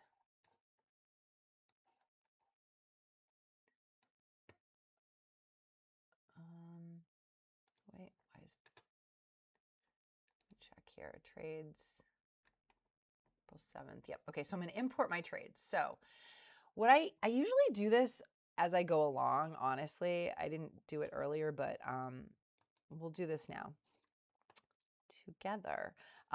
You should be tracking your trades, definitely. Okay, even if it's just in a Google spreadsheet. You don't have to spend money to do it. I started off with TraderView. I just upgraded to the gold plan because it gives you additional features for analysis that I really wanted. However, it's an expense, right? I mean, that's why I'm with a commission-free broker. So I'm going to upload my trades. I'm importing them into TraderView. I'm actually going to change this to today. Okay, so we don't. So you import your trades from your broker. And what I do when I import my trades, I sort of do it as I go along. As I go into each trade has a little window, and I set my initial risk, which is usually 10 cents a share. So if I was trading 100 shares, okay, my initial risk would only be $10. Okay, so it's relative to the number of shares. They have you put in a dollar amount here, but I was trading with 500 shares, so it was 50 cents a share. And then I add a tag. My trade was a bull flag pullback. So I am tracking all of my setups and I'm tagging them. I just started doing that, but I'm tagging them because I really want to see which setups are giving me the best results and stick to those setups. And when I try new setups, I can try them with either reduced share size or I can go paper trade. And that's what I recommend when you're trying something new in trading. Even if you have been trading with real money, you can still go paper trade, okay? And that's where you try something new. Okay, so now I've put that in. I'll go back to my trades, and then I go to my second one. Again, my initial risk was $50, and this was also a bull flag pullback. Okay, so now you can see that it calculates this P&L R number. And what that means is that the amount of profit or loss it's a multiple of the initial risk. So I initially risked $50, okay, with BBGI, and I made 155, which means that my gain was 3.11 times my risk. With CYCU, I risked $50, but I wasn't able to get out at my stop because of the price dropping so quickly. I got out at 77.40, which means that my loss was 1.55 times my risk. Okay, ideally, I want this, for losses, I want this to be 1 or less than 1. Okay, which means that I would have lost what I risked or less than what I was planning on risking. For a gain, well, anything's great, but ideally, I would love if it was 2. 2 would be ideal, because that would mean that I risked $50 to make $100. I'm looking to make 10 to 20 cents a share. Between 1 and 2 is fantastic, but 2 is like, woohoo. Isn't that what Mario, the video game, woohoo, you. Okay, so other things you can see in TraderView, this has like been very helpful for me. Each trade has its own page. You can put notes in here, which I do sometimes if I know why I messed up. So actually, I'll go back and do that with CYCU. Okay, I'm going to say ignore, didn't get volume bar confirmation for entering. So when I go back and review my trades for the day, like sometimes I don't take any trades. Sometimes I do 2 trades. Sometimes I trade 30 trades. Every day is different. It really just depends on what shows up in the market. But when I go back to review my trades after my trading session and before I do my daily recap now, I will have a note. So if there's something that I want to remember for learning purposes, I put it in the notes section. This is that R number, the P&L R number. And in TraderView, you can set up charts. I have a 1-minute chart, a 5-minute chart, and a daily chart, okay? And I have some of my indicators on there as well. So I can go back and look at the trade later in the day as well. And in my recaps, I often use it. So like I said, you don't have to spend money, but you definitely should be tracking your trades. Please, please, please track your trades, even if it's in a spreadsheet. And you're probably wondering, well, what is the most important thing to track? I would say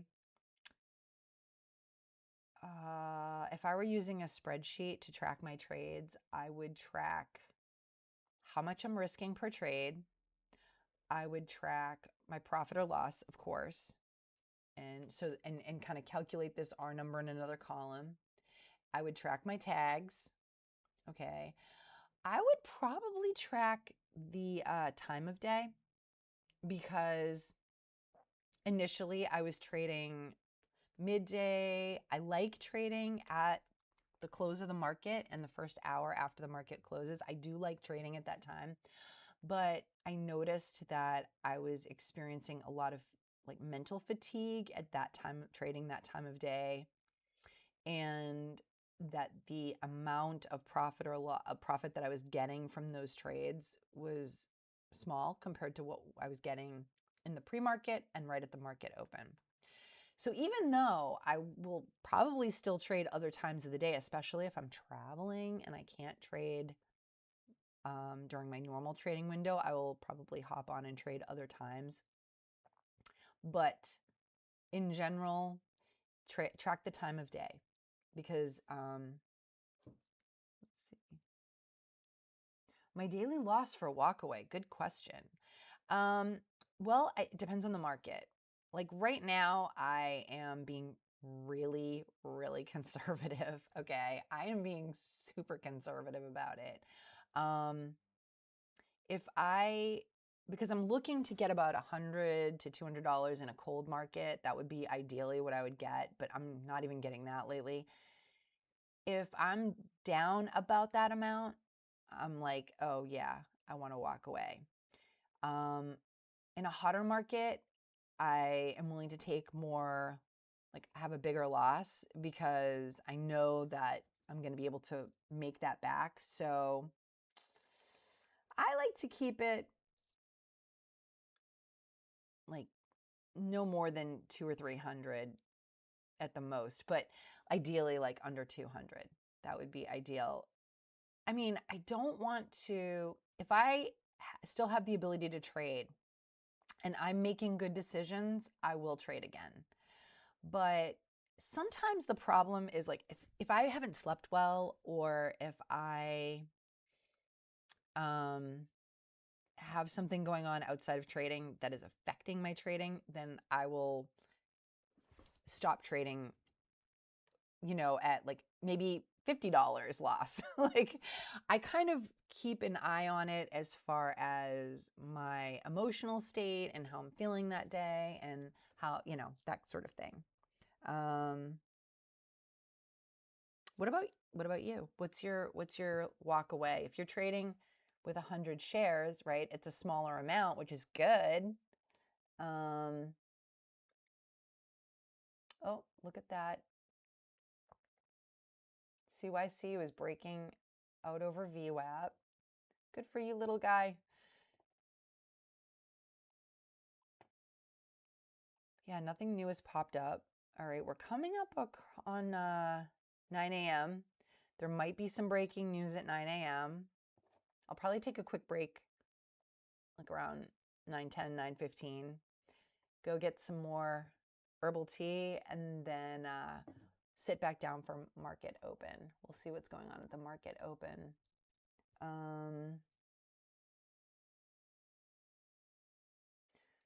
These are good questions. Very good questions. See, it's good to know what other people are doing. I think the key for me is as far as when to walk away. If I'm having more than like 3 losses in a row, and even if they're small, I'm really questioning whether or not I should keep trading. So it's not always about the dollar amount. Now that I'm keeping my stops really, really tight, I am more likely to keep trading after 1 or 2 losses. But yeah, if I had like a really big catastrophic loss, which I've had before, I do just shut things down, walk away. Like if it's over 500, I'm like, I'm done. I need to go crawl under a blanket and cry. But yes, I think now that I'm keeping my stops really tight, I don't feel the same amount of stress. Like sometimes I can't get out at my stop right away because it's falling so quickly. That happened to me yesterday. I mean, it was like $151 loss. And I tried to get out at my stop. 3 strikeout. Good. That's a good rule. Stick to it. 3 strikes and you're out. I love it. Yeah. I think if I and a $50 loss, yeah, definitely. Definitely. Because you're trading with 100 shares, right? So yeah, 100. That seems pretty reasonable. I mean, $50 loss. Yeah, that seems pretty reasonable. Yeah. So that makes sense. I'm trading with about 500 shares generally. And if I hit 250, I'm like, I'm done. I'll just come back tomorrow. I don't want to lose more in one day than I can possibly make up in a couple of days, like in a day or two. So that's sort of another benchmark that I use. I'm like, can I make this back in a day or two? No, then I should walk away. But 3 strikes, you're out. Awesome, awesome rule. for sure. So we're still circling the airport, waiting for a landing, waiting for something, but let's go back to my trader view. I'll show you some of the other features. On the reports feature, it also, so this shows that I'm up $78. I had one green, one red trade. Detailed, okay, this gives you even more data, and you can see my accuracy is 50% today. Usually I have good accuracy. My problem hasn't been my accuracy. It had been my losses were too big. Sometimes I would hold on to things too long, praying that they'll come back. Oh, this is why I said check your time of day. If you track in a spreadsheet, I would track time of day. And but even the top traders, their accuracy is only like 60, 70%. So for momentum trading, like Ross Cameron, I think his is like close to 70%, and he's like one of the best ever. So, but my overall accuracy for the year to date, this year, is 73%, which is really good. Like, that's really good. But my accuracy lately, let's see, last month, my accuracy was only 67%. I took 186 trades. My accuracy this month is horrible. Let's see, what is it? 48%. What? That is the worst accuracy I have ever had. It's not even 50%. That's like terrible. Yeah, see, look, I'm down. I'm at a loss for the month. I'm red for the month right now. So this has been rough. However, being really tight about my stops has made a massive difference. I think it's reduced my accuracy a little bit, but I'm telling you, that would have been a much worse number. So, and we have plenty of time. It's only April 8th. It's plenty of time to turn this around, to turn this nightmare around. Okay, so this is trading. Trading live can get a little ugly, and I don't want to over focus on the profit loss. I want to, and the accuracy, that's all important. But what's even more important is continually building our skill set and getting better. That constant improvement, 1% a day, super, super, super important. Because without that, you're just going to be stuck where you are, right? So the metrics are good. We want to measure everything. Metrics are good. But without steady incremental improvement, then your metrics are going nowhere, right? So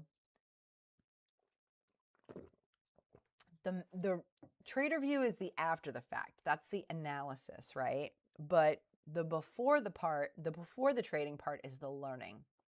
Okay, we want to continue learning, continue building our skill sets, continue improving. That is so critical, okay? And yes, continue building our skill sets. So if you think of it as three steps. One, the learning piece, right? That's before we trade, we learn. Two, we actually trade. Okay. Three, we analyze our trades, okay? And then we repeat that cycle based on what we've learned from our analysis. The analysis is only good if you learn something from it, and then you take that information and you continue to learn and improve. So, for example, I chose to make volume my goal this week based on what I learned from analyzing last week. And I believe this. I believe that learning to trade in a cold market is so much better than learning to trade in a hot market.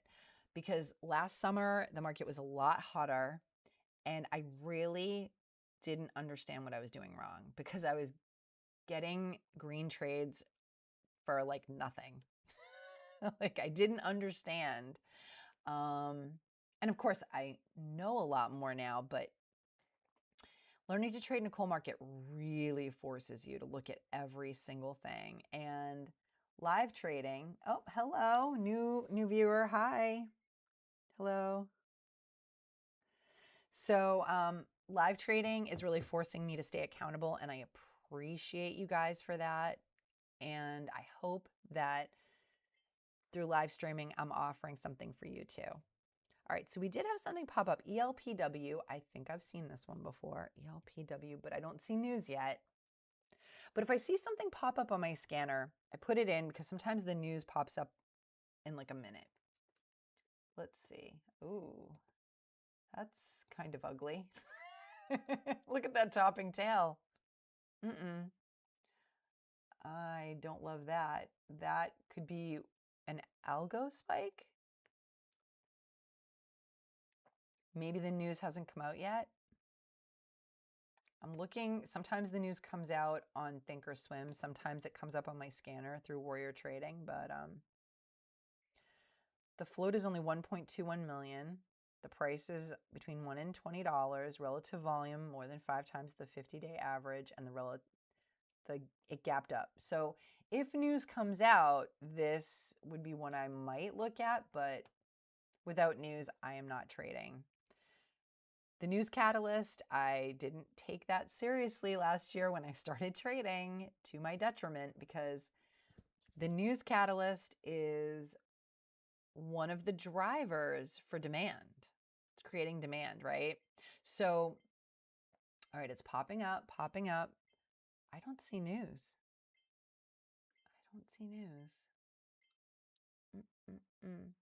So low float, low supply, right? The news catalyst creates demand, and that's what drives the price up. So that's what we're looking for. But what is driving the price up? I don't know. We don't know.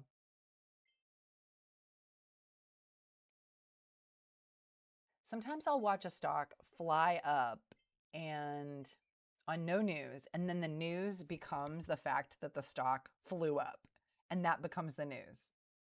Have you guys seen that before? Yeah. So we'll see if this actually gets news. So BBGI, still below VWAP, ELPW, that's the one we're watching, ELAB,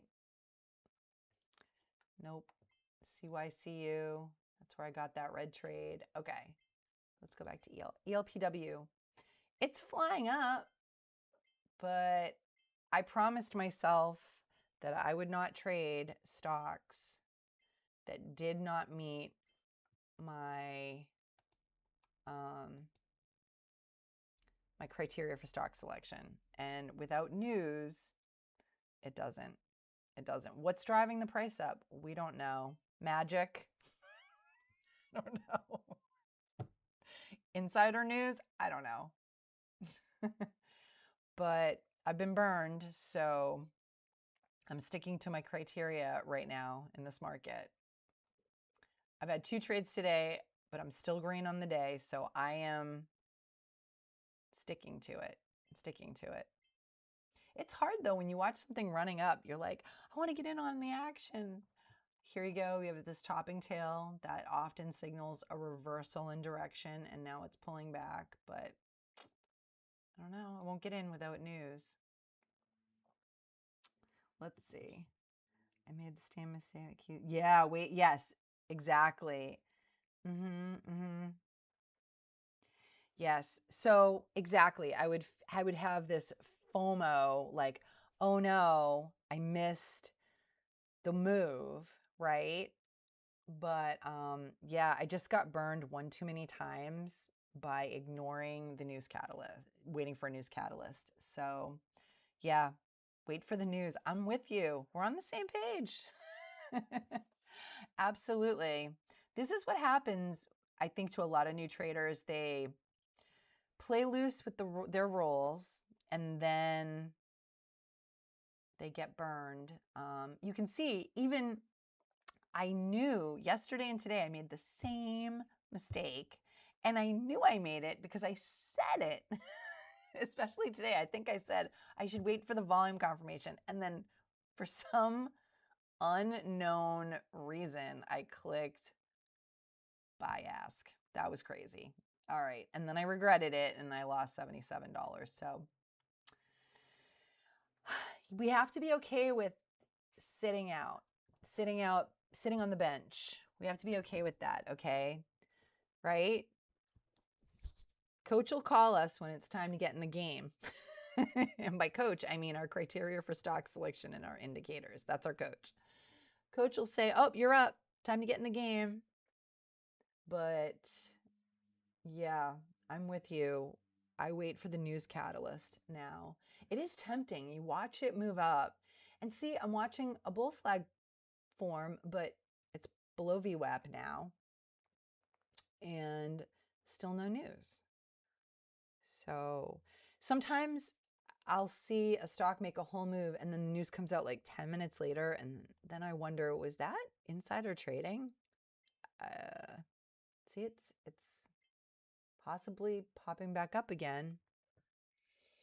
Okay, guys, it is 9:10. I'm going to take a break and get some more herbal tea. I will be back in about 5 minutes and I am going to trade through the market open. We'll be on until at least 10 o'clock. So I'll be right back. This is, I won't be gone long, under 5 minutes. I'm going to see you soon. Okay, bye.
Hey guys, I'm back. All right, I've got my new mug of herbal tea. I'm caffeine free. I know I am disappointing all the memes out there about traders with their caffeine, but I do feel better without caffeine. All right, let's see. We're here for, we got 15 more minutes and then it's the market open, and I will live stream until 10 a.m. I usually trade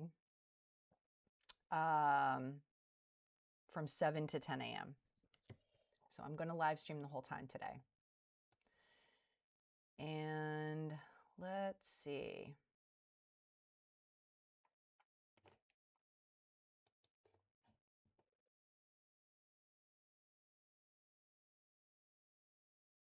So ELPW, right before I went to get more rooibos chai, I was so caffeine addicted, you have no idea. But I'm one of the best things I ever did, giving it up. Okay. But I still like to have like my mug. Alrighty.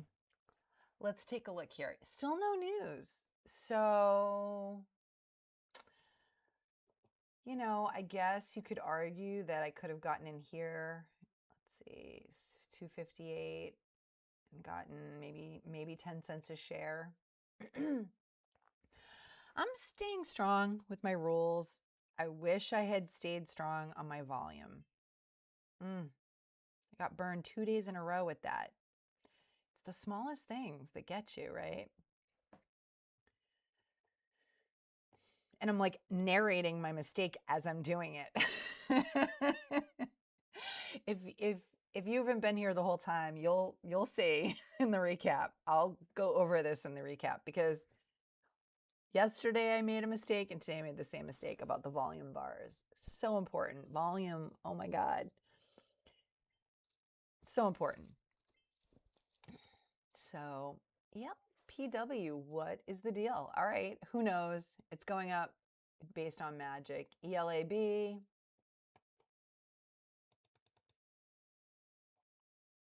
Stepping up. The MACD is red. Really not much going on, but that's the game, right? Being patient. When my kids were little, my daughter loved Pinkalicious, this like book about a little girl who loved pink, and I think it was from that book, but I think her parents told her, you get what you get and you don't get upset. So that's how it is with the market. You cannot make stocks show up. You get what you get and you don't get upset. It's just like you're waiting. It's like being a counter striker, right? You wait for someone to attack and then you counter. We're counter strikers. We can't strike until the market gives us an opening. So, okay. I'm just curious, this OMEX. Yep, the float is too high. We already discussed that. Thank you for pointing that out. That wouldn't have met my criteria for stock selection. I do keep them under 20 million as well, but I'm just fascinated at this. Look at that, 90,000 shares on the ask, 86,000, 88,000. This is like a lot of volume. This is a lot of volume. Wow. 79,000. Now, I know some people in a hot market loosen their float criteria. I did that as well too, but now I'm really strict about it. Set 82,000. Look at those huge sellers on the ask. Even if I was going to trade something over 20 million float, I would, yeah, there's too many big sellers on the ask. So I did a video on float that you can see in my day trading fundamentals playlist. And I talk about, so I can see the float on my scanners, but I talk about kind of how to estimate float using shares outstanding on Thinkorswim. in that video. So if you're interested in learning more about float, I talk about what it is, how to use it, how to find it, and you can look in my playlist. That's in my day trading fundamentals. And so that might help you understand what float is. It is not putting on swimmies and going for a swim in the pool. Okay. So we're less than 10 minutes out from market open. And my strategy in the market open is a little bit different because I generally only trade from 9:30 to 10. Sometimes if I'm seeing things popping up, I will keep trading till 11. But if I don't, I usually just cut it off around 10 a.m. And between 9:30 and 10, I'm often looking for gap and go setups, which is different than what I trade in the pre-market. In the pre-market, it's mostly bull flag pullbacks, some micro pullbacks, and flat top breakouts.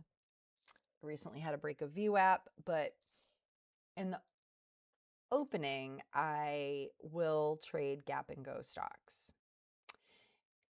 And if the market's hot and I keep trading, then I'll start looking for bull flag pullbacks and other setups. But right when the market opens, there's a ton of activity. So I will trade the gap and go. Ooh, hot. Okay. So let's see what else is on, if there's anything else on the scanners. JTAI, but that's over $10 a share. I prefer stocks under 10. I just feel like I'm, less exposure, less risk. ELPW is still there. Okay, so I'm going to get rid of ELAB. I'm going to get rid of CYCU. And I'm going to get rid of EL. I'm just going to get rid of these. I'm not going to trade any of those right now. And let's see if there's anything else going on. CYPH, but it looks like a penny stock. AIMD? AIMD, let me take a look at that. AIMD. So I use Warrior Trading scanners, and I usually keep up the running up scanner, his 5-pillar scanner, and the top gainer scanner. AIMD. No, look at the volume. It's so low. It's not even, I mean, the relative daily volume is high, but the total volume is so low. Look how, like, this is moving so slowly. It was kind of far down on the top gainer scanner. I just looking at it just to kind of see what's going on. But now, if you're really new, you can see, like, you don't see anything happening here. That means that there's not a lot going on, not a lot of price action. See, these are all just like, the price isn't even moving. So let's just get rid of that. Boo. Should we watch the OMEX show? Yeah. So that's pulling back. So I'm curious what benchmarks you guys use. I do look at crypto. Ooh, crypto is up. Look at that. So there is a correlation between, is that the right word? Correlation between small caps and Bitcoin. It tends to be correlated, but there's not causation. They're not directly related, but it seems like the people that trade crypto do trade small caps. I do have crypto. I do have Bitcoin.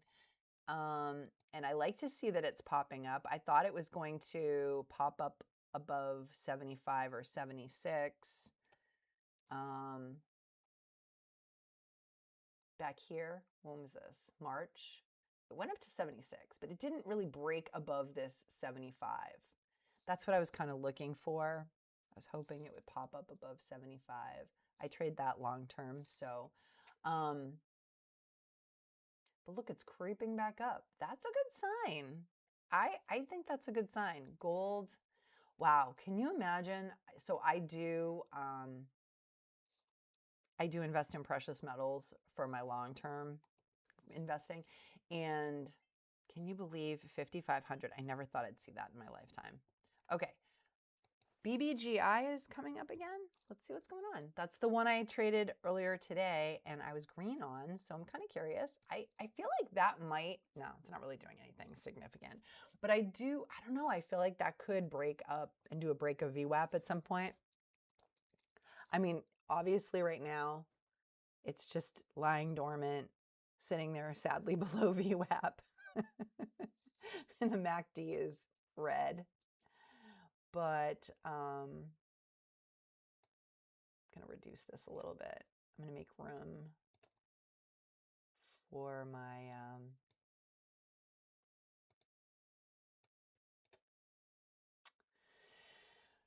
so yeah, I'm curious. I don't know. I'm not really ready to give up on this one just yet. I feel like it could break over VWAP at some point when the market opens, but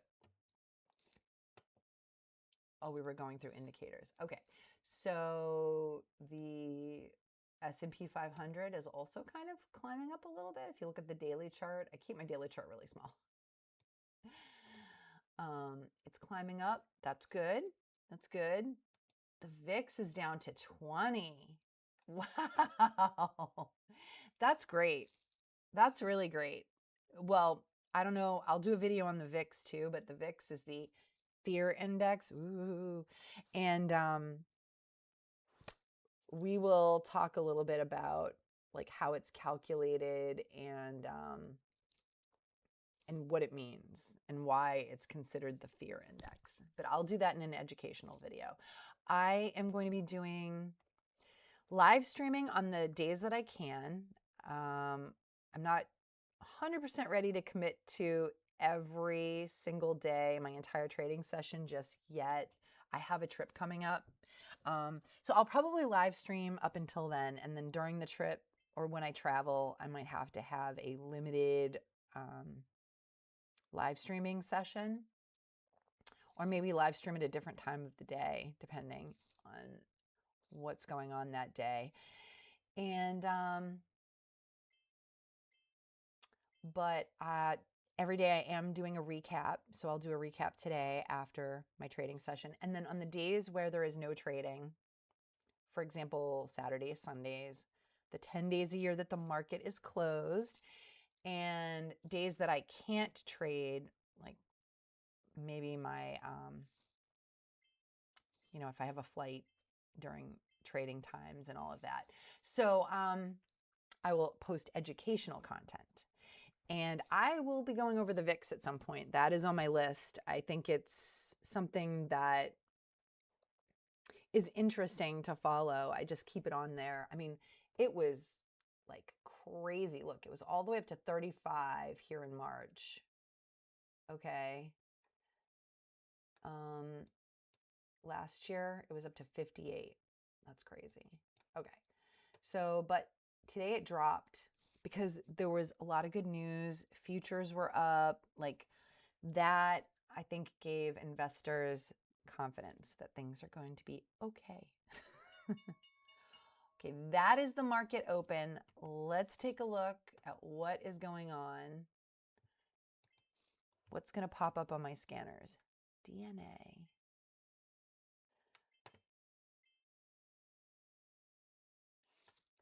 Let's see. DNA.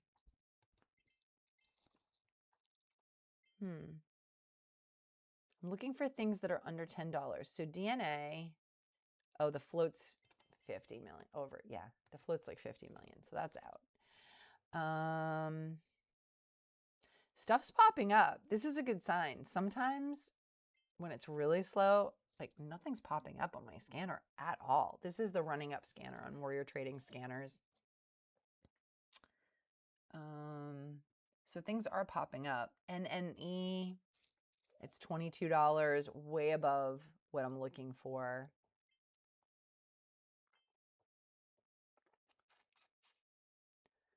IDN.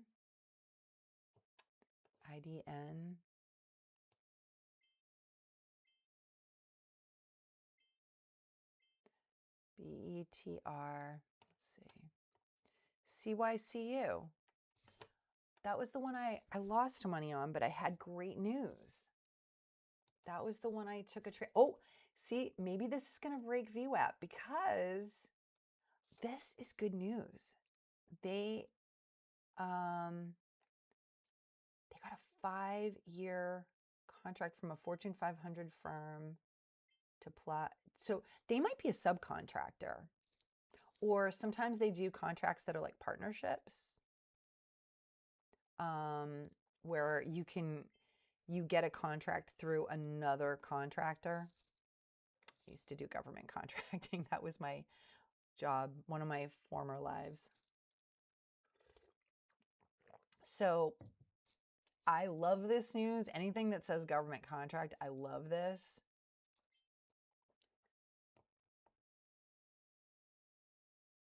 Yeah, because they're usually 5-year contracts, and that's what it says here, 5-year contract. They're usually 5 years.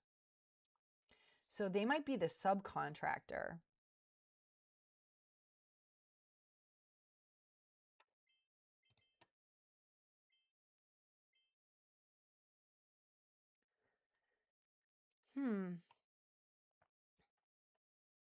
Nothing that looks really great to me right now. I'm going to keep my eye on CYCU for a break of VWAP, but that's a setup I've only traded a couple of times.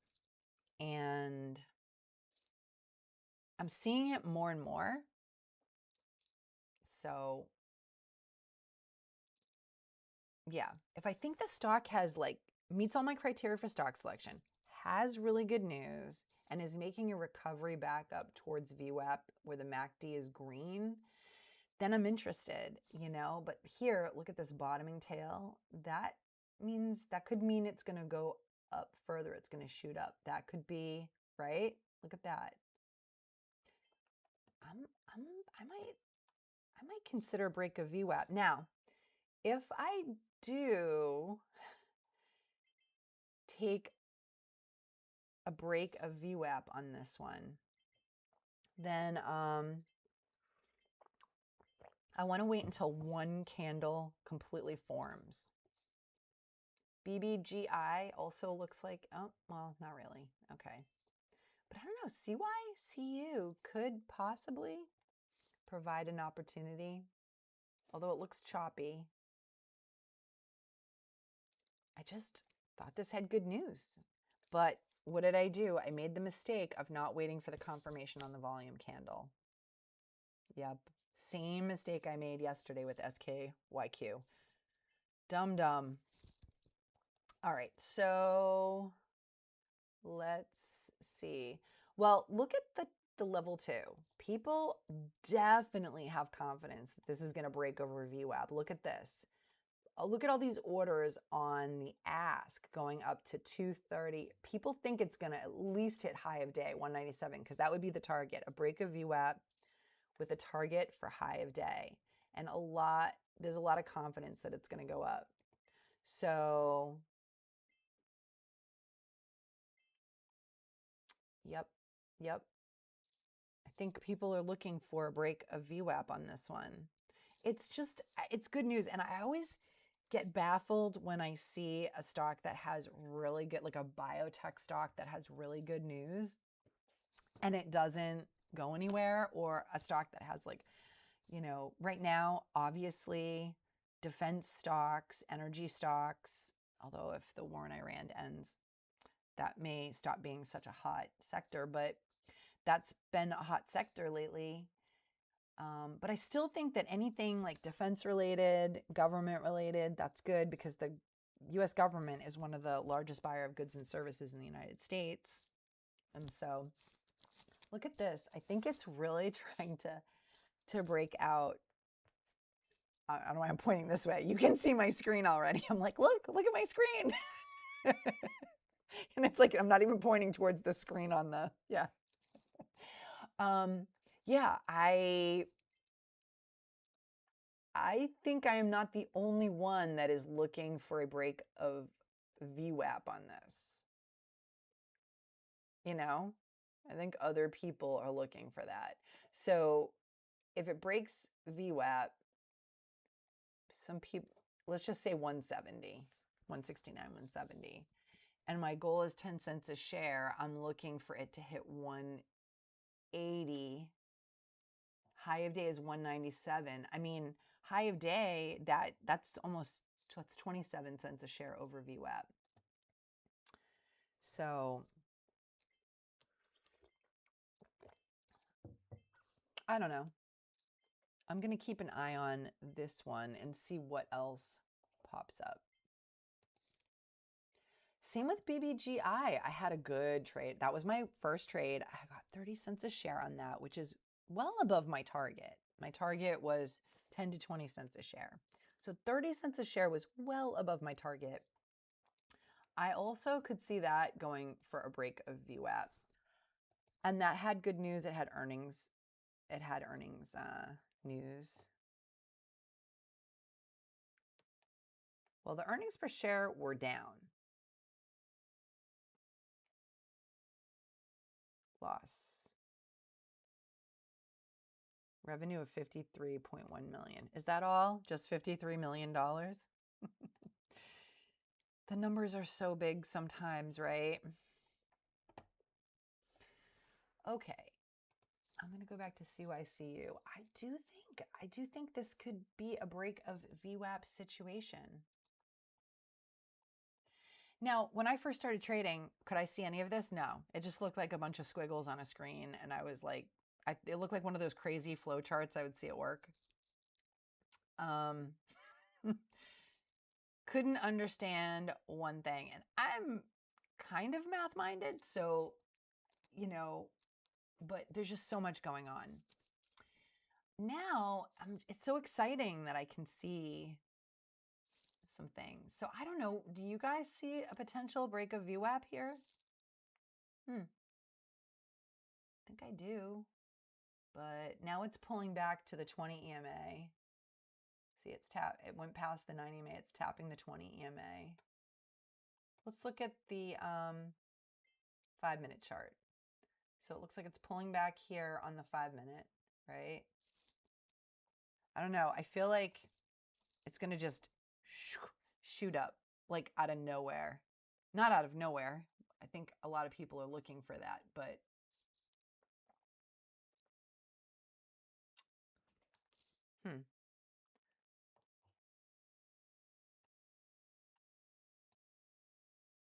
ELAB keeps popping up, but again, the relative volume is only 3 times its 50-day average. So I am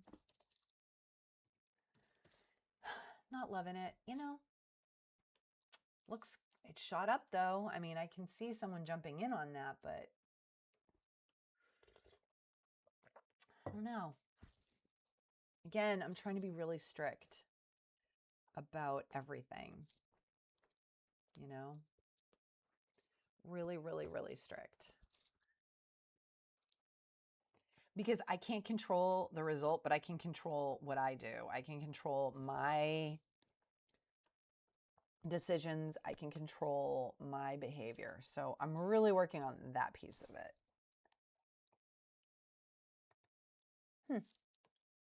Well, I will trade until 10 a.m. today. I'll live stream until 10 a.m. And unless I'm in the middle of some hot trades, that'll probably be it for the day. So if CYCU doesn't break before 10, then I might miss it. I do think it's going to happen though. I feel it. Feel it. When the market heats up, I might trade longer, but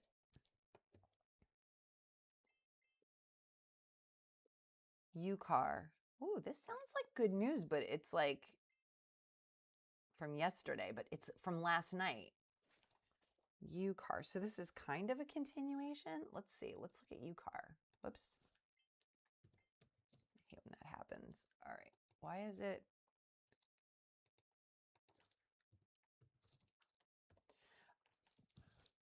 This is like freaking me out. UCAR. Okay. UCAR.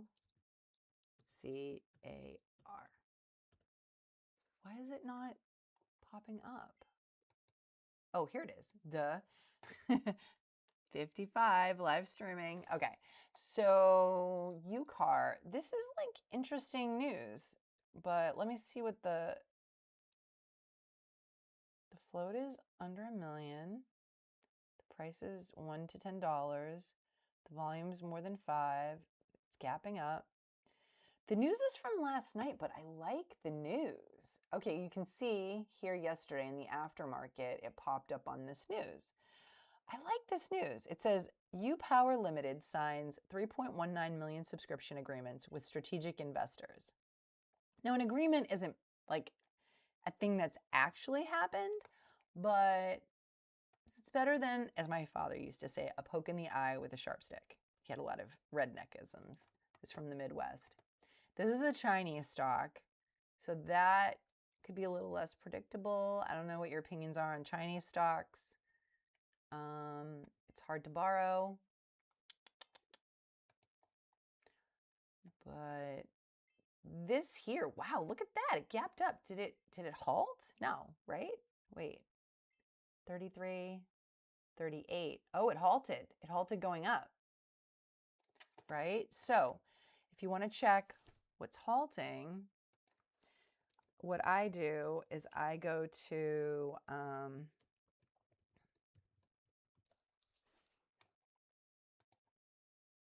I'll show you guys. I go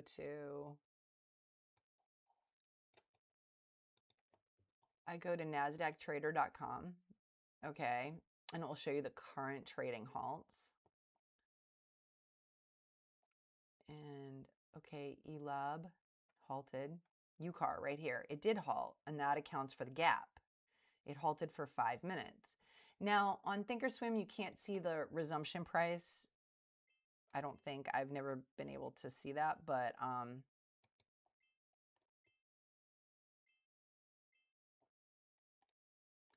if I know what time it halted, I can see.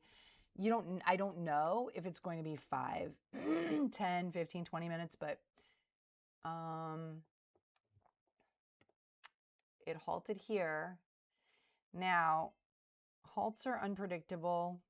I'm not experienced trading in and out of halts. I have had some really bad experiences with this. Have any of you traded into halts? Getting stuck in a halt is terrifying. And that has happened to me.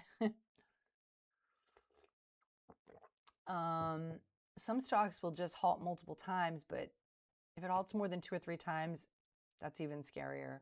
This one only halted once, and then look, right away, it popped up and rejected. Popped up, now it's rejecting. So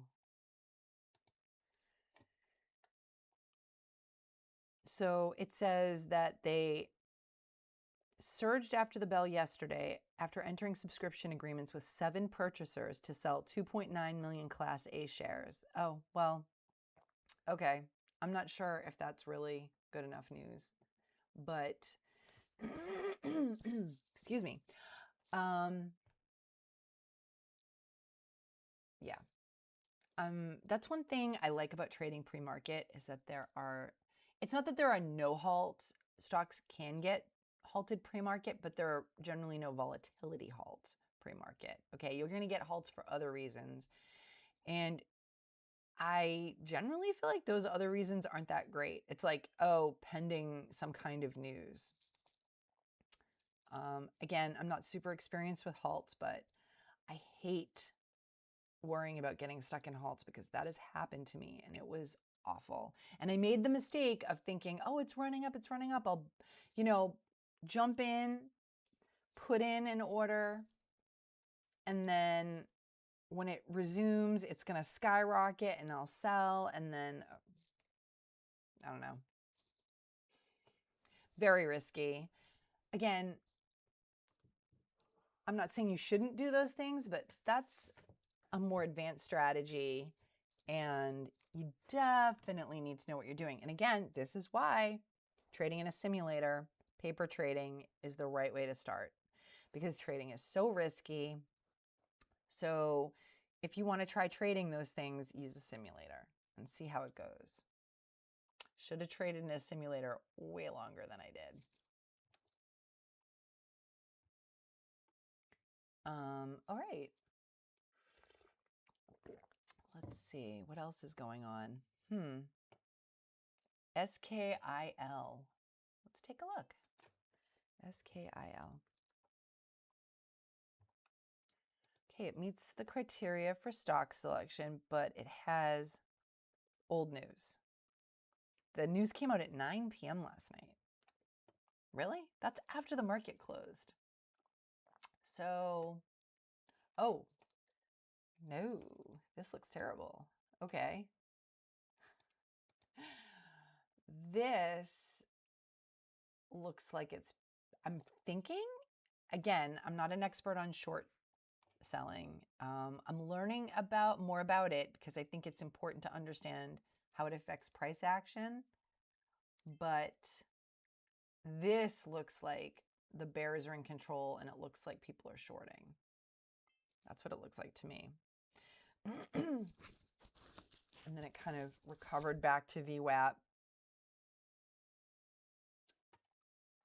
Okay. CYCU. Oh my God, look, it came all the way up to here and then it's rejected again.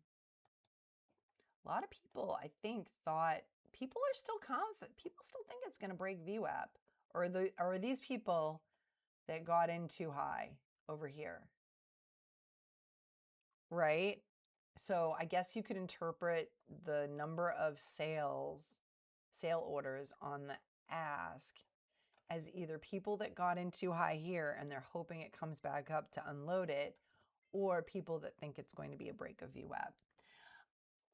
I'm bummed out. I liked the news. I got a red trade on it earlier today. I really thought this was going to do well, but apparently it's not up to me. Apparently I don't decide what stocks do well and what they don't.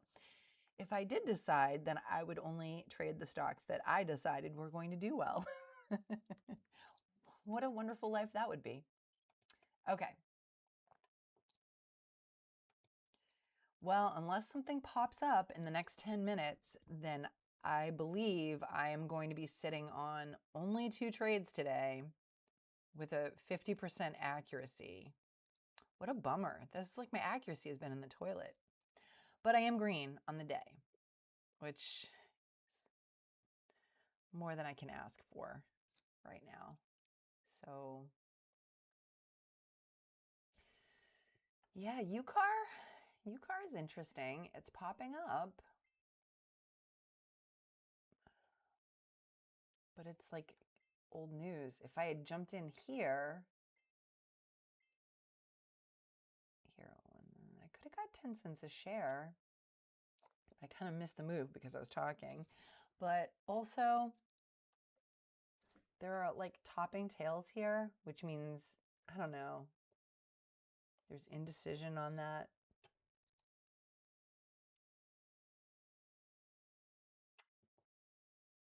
I'm just nervous because it was halted.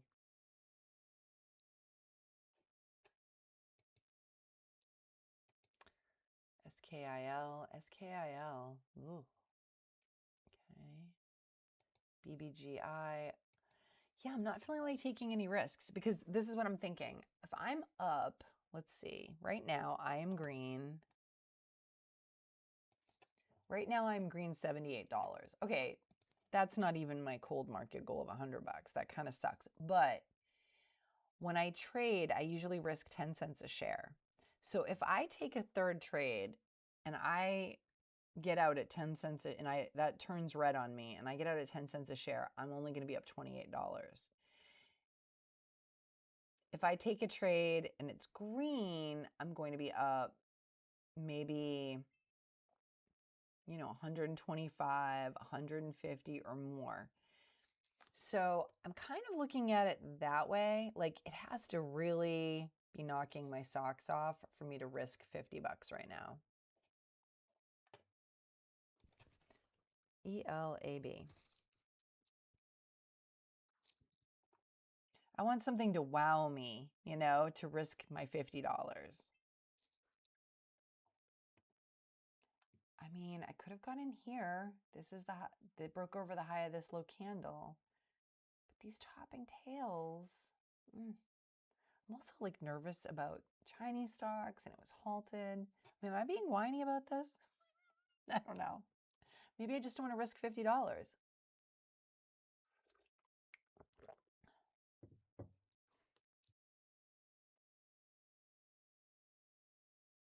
I read a self-help book once that said that wisdom is logic plus intuition. And sometimes it's okay to have use a little intuition while you're trading. I don't know. That would have been a bull flag right there, bull flag pullback. So this would have been the pull. Well, it is. This is the pull. This is the flag. And this is the breakout. And that looks pretty good. This right here, 125 to 135. I could have made a trade on that. That looks good. But the volume bars aren't continuing to go up. Oh, there it is.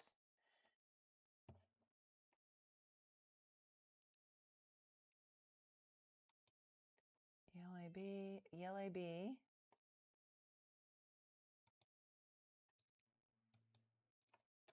Yeah, this was a good one. I could have taken this one, 125 to 135. But I sort of missed it. I wasn't really watching it form.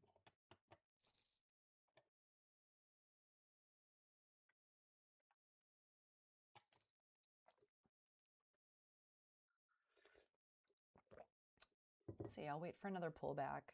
I've got time.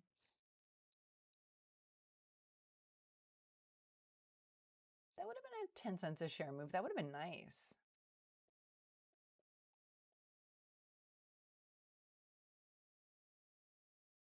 Maybe I shouldn't have discounted it because of the halt.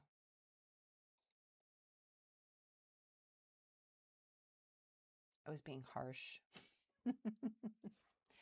I mean, look at the 5-minute chart, right? The volume bars are going up, but see now this one's kind of fighting for its life. And we are nearing the end of the 5-minute candle. So the volume is kind of decreasing here. Even though the price is continuing to go up, the volume, see, doot, doot, doot. We got another pullback forming potentially.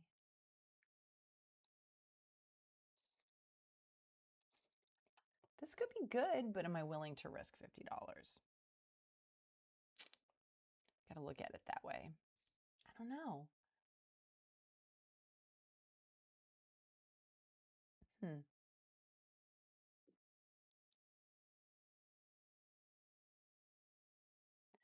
I mean, this is what's giving me pause. It's old news from last night. I mean, sometimes stocks go up from news from the previous evening, but it's just giving me pause. I like breaking news. I feel like that drives the stock up. But this is clearly doing something, right? It's clearly driving the stock up. Look, it's up. Wow. 40, 50 cents a share. 50 cents a share here.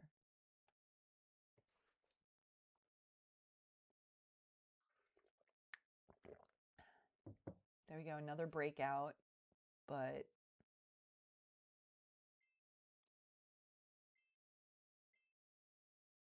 lots of volume on this one.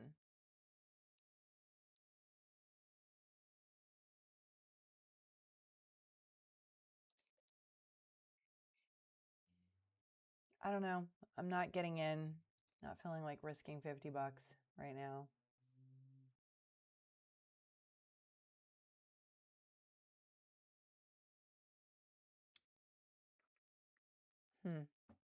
Okay.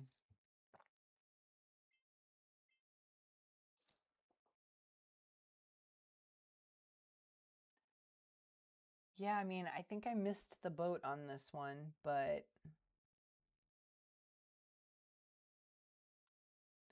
you know, these candles weren't, they had topping tails, but this looks pretty clean, I guess. Up, the volume goes down with the candle price action. Up, down a little bit, up, down a little bit for the flag. This one here, this red candle, that's what I'm watching. So it was like a false breakout, right? That was the false breakout. What do you think? False breakout? That's what I think.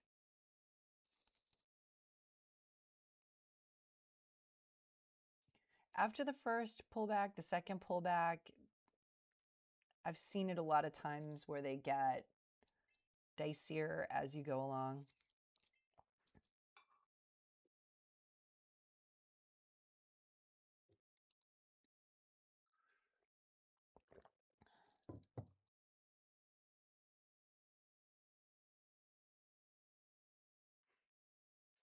Yep, yep. Okay. Well, it's tapping the 9 EMA. See? So the MACD is still green, but it's like waning. Tap the 9 EMA here, here. This would be the low candle, but I feel like it's not a clean pullback. So on the 5 minute, they're still going up, but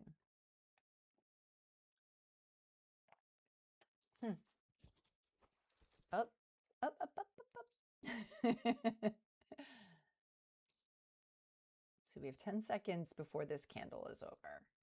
So the volume isn't going up. I feel like this was a false breakout.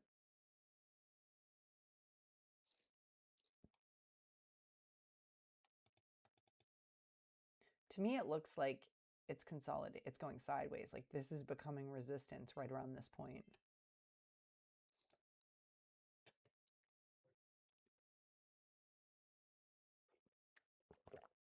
All right. I think let's wrap it up.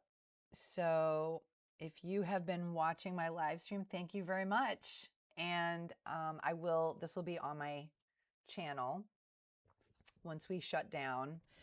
And I will be doing a daily recap after I've had a chance to look at my data. And I will put that up today as well. I have educational content going up on the weekends and non-trading days. And I am also over on Substack.